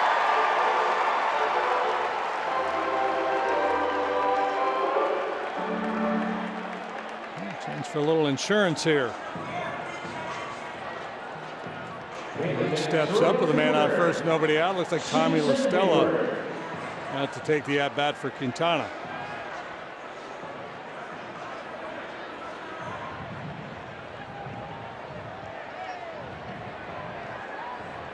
So assuming Jose is done, he threw 103 pitches, 7 innings, 2 hits, no runs, a walk, 7 strikeouts, out into left center. Kane will play it on a bounce. Zobrist to third. Hayward's got a double.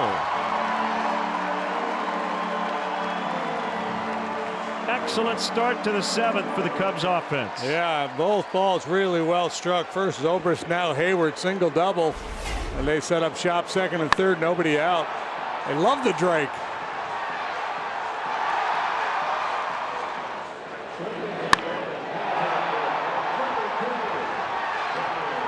Hesitation to make sure it's down before cruising on into third base.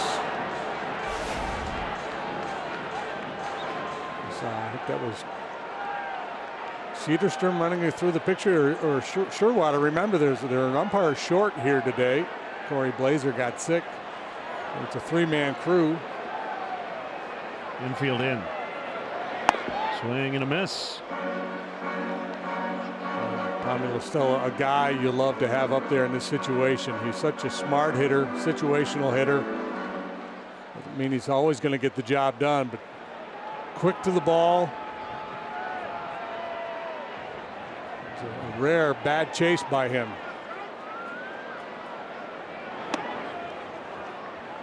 Up and in that time, 1-1 on La Stella.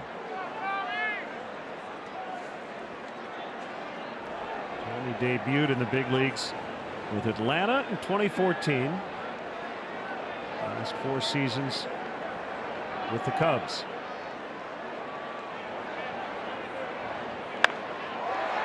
Popped into shallow left. Base hit. Zobrist scores. Hayward to third. It's 2-0. Here we go. Hayward on his way to the plate. He's in. Wow, how about that base running? Well, it's interesting to begin with, as that ball was floated out over Arcia's head at shortstop. Hayward, watch Hayward here come off the bag, come off second base. I mean, he's 3/4 of the way to third. If this ball's caught, it's a double play. There's nowhere for him to go, but he read it well, and then he catches him napping. Arcia a little lazy getting that ball back into the infield, and Hayward essentially steals home on Arcia, the shortstop. Well, the theme of the day, and you've been pounding it home, is don't assume anything. And that one is one where the wind and the sun are irrelevant. It's just getting the ball back in, right, and being aware. Yeah, just playing the game. And Hayward maybe borrowing a page out of Javier Baez's base running book. So Almora moves La Stella to second. 3-0 here in the 7th. What I want to know is, will Tommy get 2 RBIs out of that? I guess he will. Yeah, he just announced it. You can thank Hayward for that. Yeah, and that's another theme we've been talking a lot about. The Cubs here the first month of the season. They don't have great team speed. They're not capable of stealing a lot of bases, but a lot of heads up base running, aggressive, push, push, push.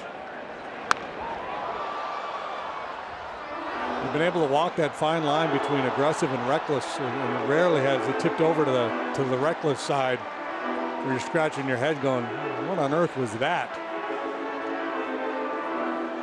Well, on a day like today, those 2 extra runs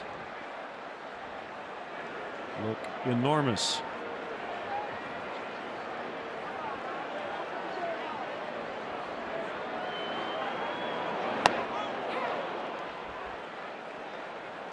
Yeah, and on a day 2, you're not sure exactly who's available out there in the Cubs bullpen.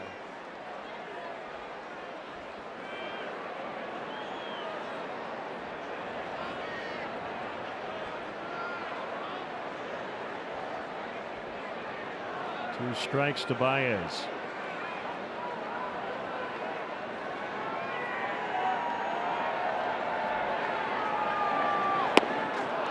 Waved it one off the plate. 2 down.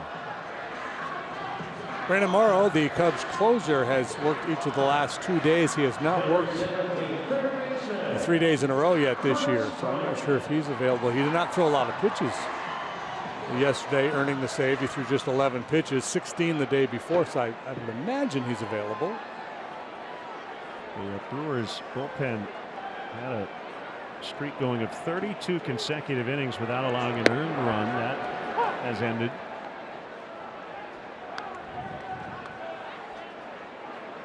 Carl Edwards Jr. has also pitched in each of the last 2 days.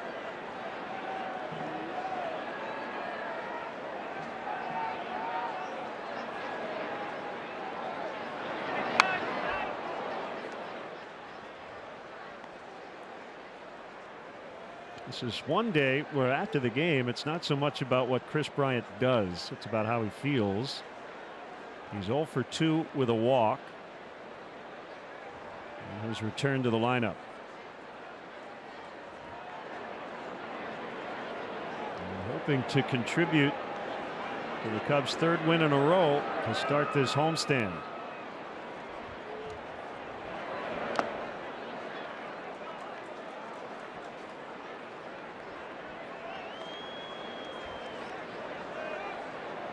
Brewers came in red hot. They had won 8 in a row.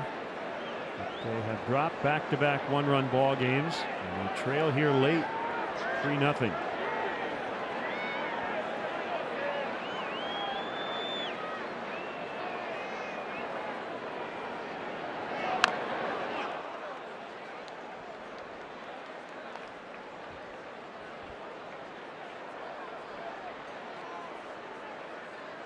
The 8-game winning streak came against last place clubs. They've done a lot of their damage against last place clubs that they shouldn't have to apologize for beating bad teams. Struggled in the division, and a lot of that against the Cubs.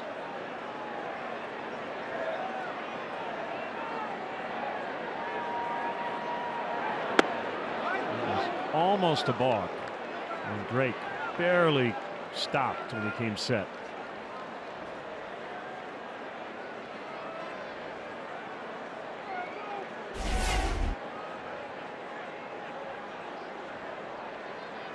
Just the briefest of hesitations there. Years ago, you used to see that called all the time. Not so much anymore, but every now and then an umpire will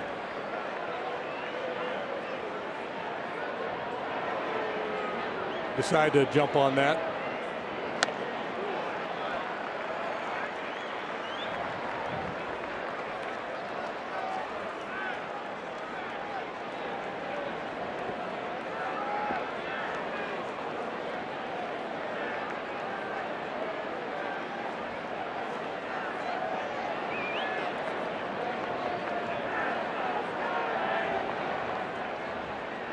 Stella is the runner at second. He locked in 2 on a blue pit. hits a ground ball to third. As we'll throw him out. We go to the 8th. Bullpen time for the Cubs, leading 3-0.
This pitching change is brought to you by Lakeside Bank. Lakeside Bank, it's about time.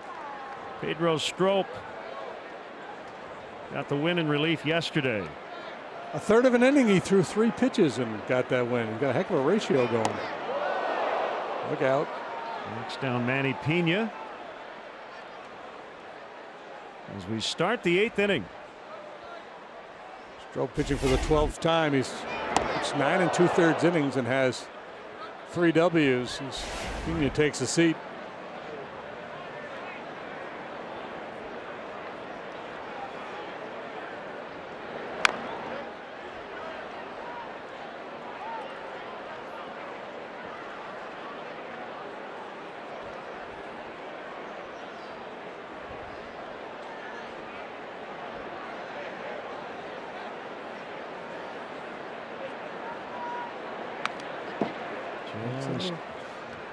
Got a piece of that on the end of the bat. A little different wrinkle there from Strop throwing that cut fastball.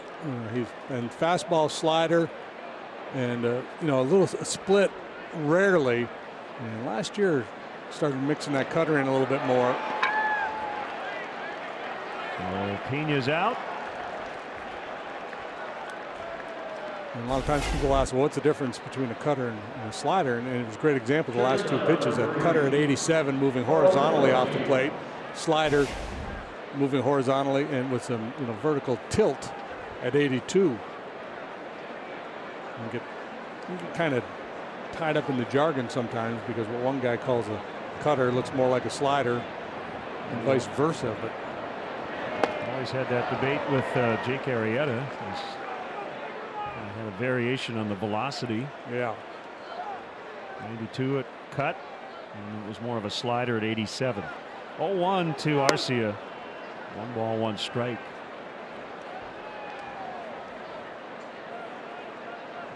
Generally, we concluded with whatever it was nasty. Yeah, whatever you want to call it. It's cutter.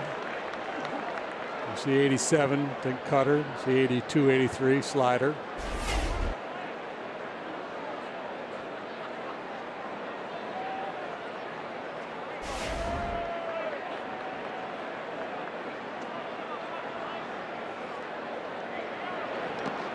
And Arcia waves at strike 3. Jose Quintana against the Milwaukee Brewers.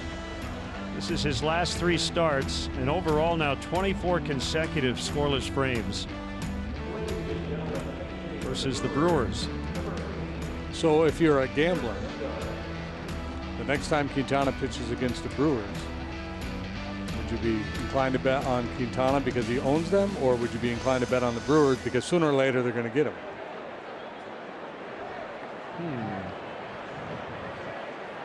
I would go with Quintana. Right? I don't know. That's why I don't bet on baseball. I don't either. But yeah, I'd go with Quintana until proven otherwise at this point. Eric Sogard off the bench. Fly ball. Almora. And Strop goes 1, 2, 3 in the 8th. The visitors have just 2 hits today. 3-0 Cubs.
ABC 7 Eyewitness News at 10 with Alan Krzyzewski, Kathy Brock, Cheryl Burton, meteorologist Cheryl Scott, and sports with Mark Giangreco. And this pitching change is brought to you by Lakeside Bank. Lakeside Bank, it's about time. Brandon Woodruff, we saw him as a starter earlier this season. And now working out of the bullpen. Ultimately, he will at some point return to the Brewers rotation. Young guy with a big arm. 3 games and a 5.14 ERA for Woodruff. Fastball mid to upper 90s, slider and a change. So made his only start against the Cubs and threw a ton of pitches. He got a no decision, only went 3 2/3 on April 6th. And he got sent to the minor leagues and was brought back on Wednesday from AAA Colorado Springs. 1 strike to Anthony Rizzo.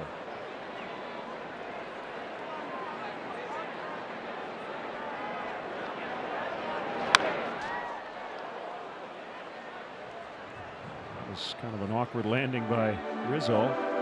0-2. We'll keep an eye on the Cubs bullpen. As you mentioned, not quite sure if Brandon Morrow would be available here on a 3rd consecutive day. Mike Montgomery had been loosening earlier.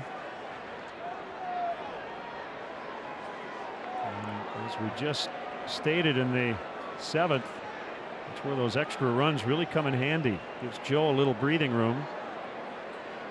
Might run Strop back out there. Could be.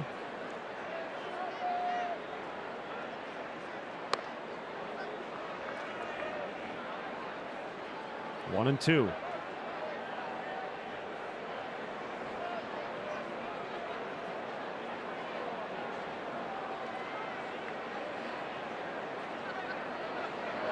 Both only needed 10 pitches to navigate the 8th.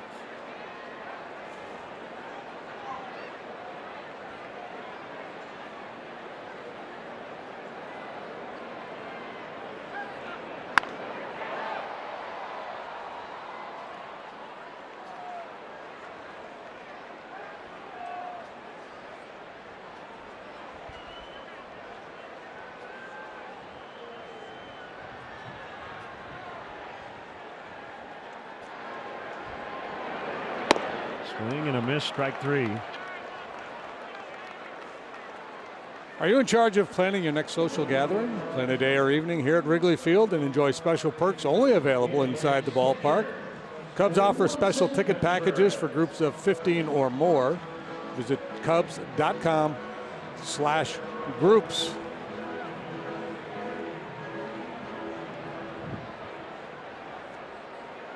Woodruff against Contreras. Wilson reached on a hit by pitch in the 6th. 0 for 2 on the day.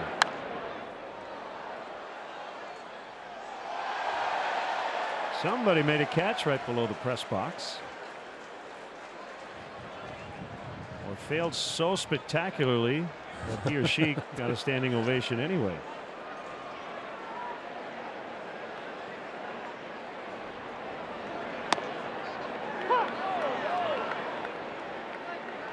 '97 on that heater from Woodruff. He's a big dude, 6'4", 235-ish.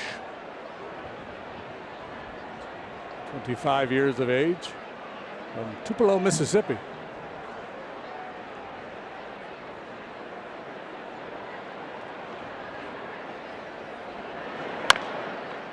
Bounding ball to the third baseman Perez, who makes the play.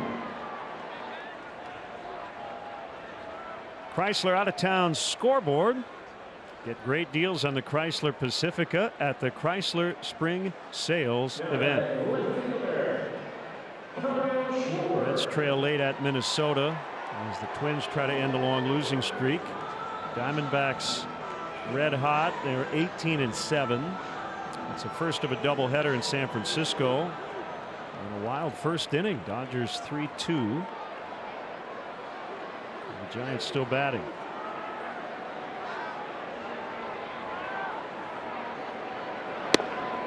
Schwarber takes a strike. He's 1 out of 3 today. He's punched out twice and hit a pop-up behind the mound that nobody could catch. And Dunsing getting ready.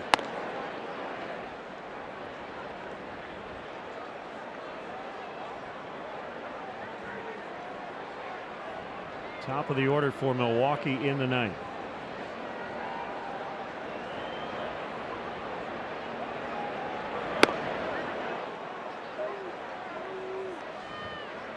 Some easy gas there from the big fella.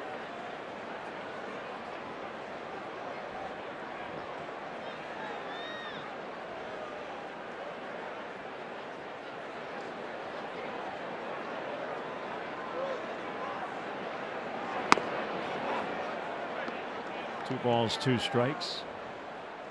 I always find it fascinating when guys do both. They start, they relieve, and in one role they don't quite look comfortable, and then the other role they look so much better. And typically it's struggle as a starter, look really good in relief, the velocity goes up.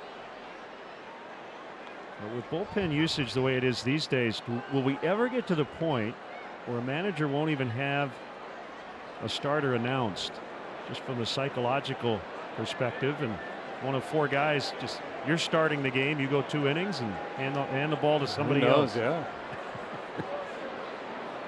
Don't overthink it, just get it and throw it. Woodruff looking pretty impressive here today, but the Cubs lead 3-0 as we go to the 9th inning.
Radar live Doppler 7 Max, the most advanced technology. A live Doppler 7 Max only on ABC 7 Eyewitness News. Pedro Strop stays in. Got some action in the bullpen as Lorenzo Cain takes a strike. Dunsing and Cishek ready if needed. Got a left-handed bat on deck and Yelich, and then Ryan Braun. 0-2 to Cain.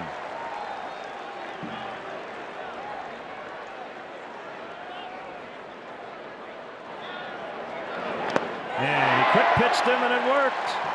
Strop strikes out Cain. He has fanned 3 of the 4 he's faced.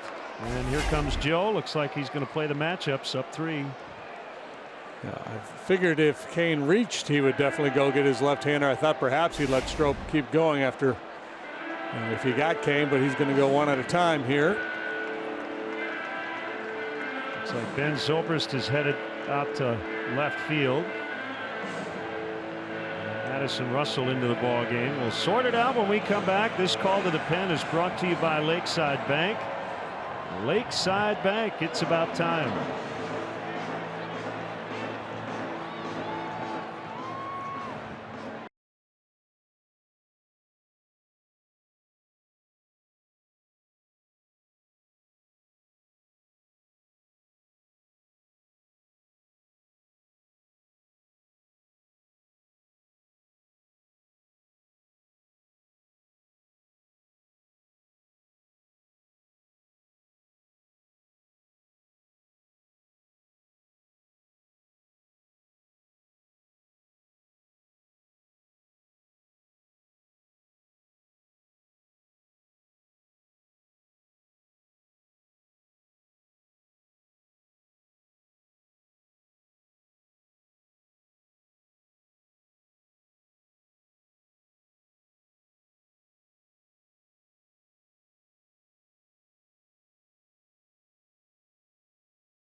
Bank, it's about time. And here is Brian Dunsing. Brian worked a third of an inning in the ball game yesterday. He's on for the 12th time, has an ERA of 0. That's awfully good. 7 2/3. He's allowed 4 hits, 4 walks. He has struck out 6. The out he recorded in the game was this man right here, Yelich, with that deep fly ball that on many days would have flown out of here, but it was a sac fly yesterday. Yelich 0 for 3 and the pitch. Curveball missed the inside corner. So Yelich faced Quintana and now Dunsing. Great work by Pedro Strop. He faced 4, retired all of them, and struck out 3. Only needed 13 pitches to do it. You see the defensive changes. Russell now playing short, put in the 9 spot in the batting order. Quintana struck out 7, exactly 1 in each inning he worked. Strop punches out 3. Whoa.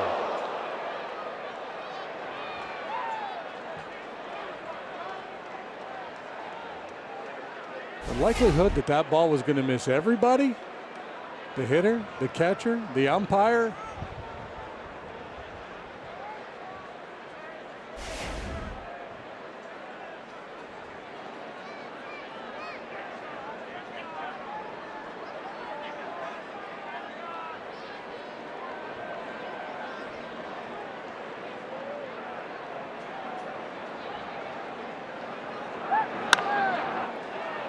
Russell right into the game, gets a chance.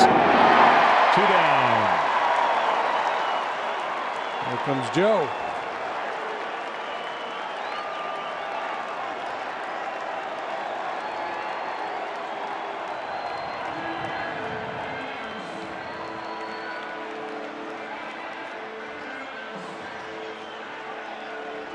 And here comes Cishek. This call to the pen is brought to you by Lakeside Bank. Lakeside Bank, it's about time. We'll be back.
Inviting you to visit your local Ford store or buyfordnow.com. Wrap up the series tomorrow, and then the Rocks come in Monday, Tuesday, and Wednesday.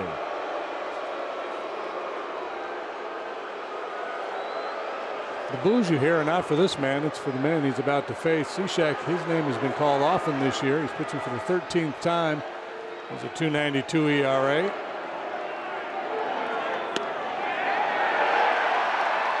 Charged with a run yesterday, had a couple of walks, a leadoff walk as a matter of fact, but made some really good pitches. I think he got pinched in his outing yesterday, got squeezed a little bit. A bouncer to Baez. Cubs win. Cubs win. They beat the Brewers again. That is 6 out of 7. To start the season series, and they have cooled off Craig Counsell's crew. Starting pitching in this series has been outstanding. First Hendricks, then Darvish, now Quintana. Cold weather, tough to score runs. It's not like the Cubs have been clubbing the ball. They've scored 7 runs in winning these 3 games, but they've done enough to support this quality work by the rotation. Cubs have shut out Milwaukee 4 times here in April. 3-0 the final, and we'll have more from Wrigley Field in a moment.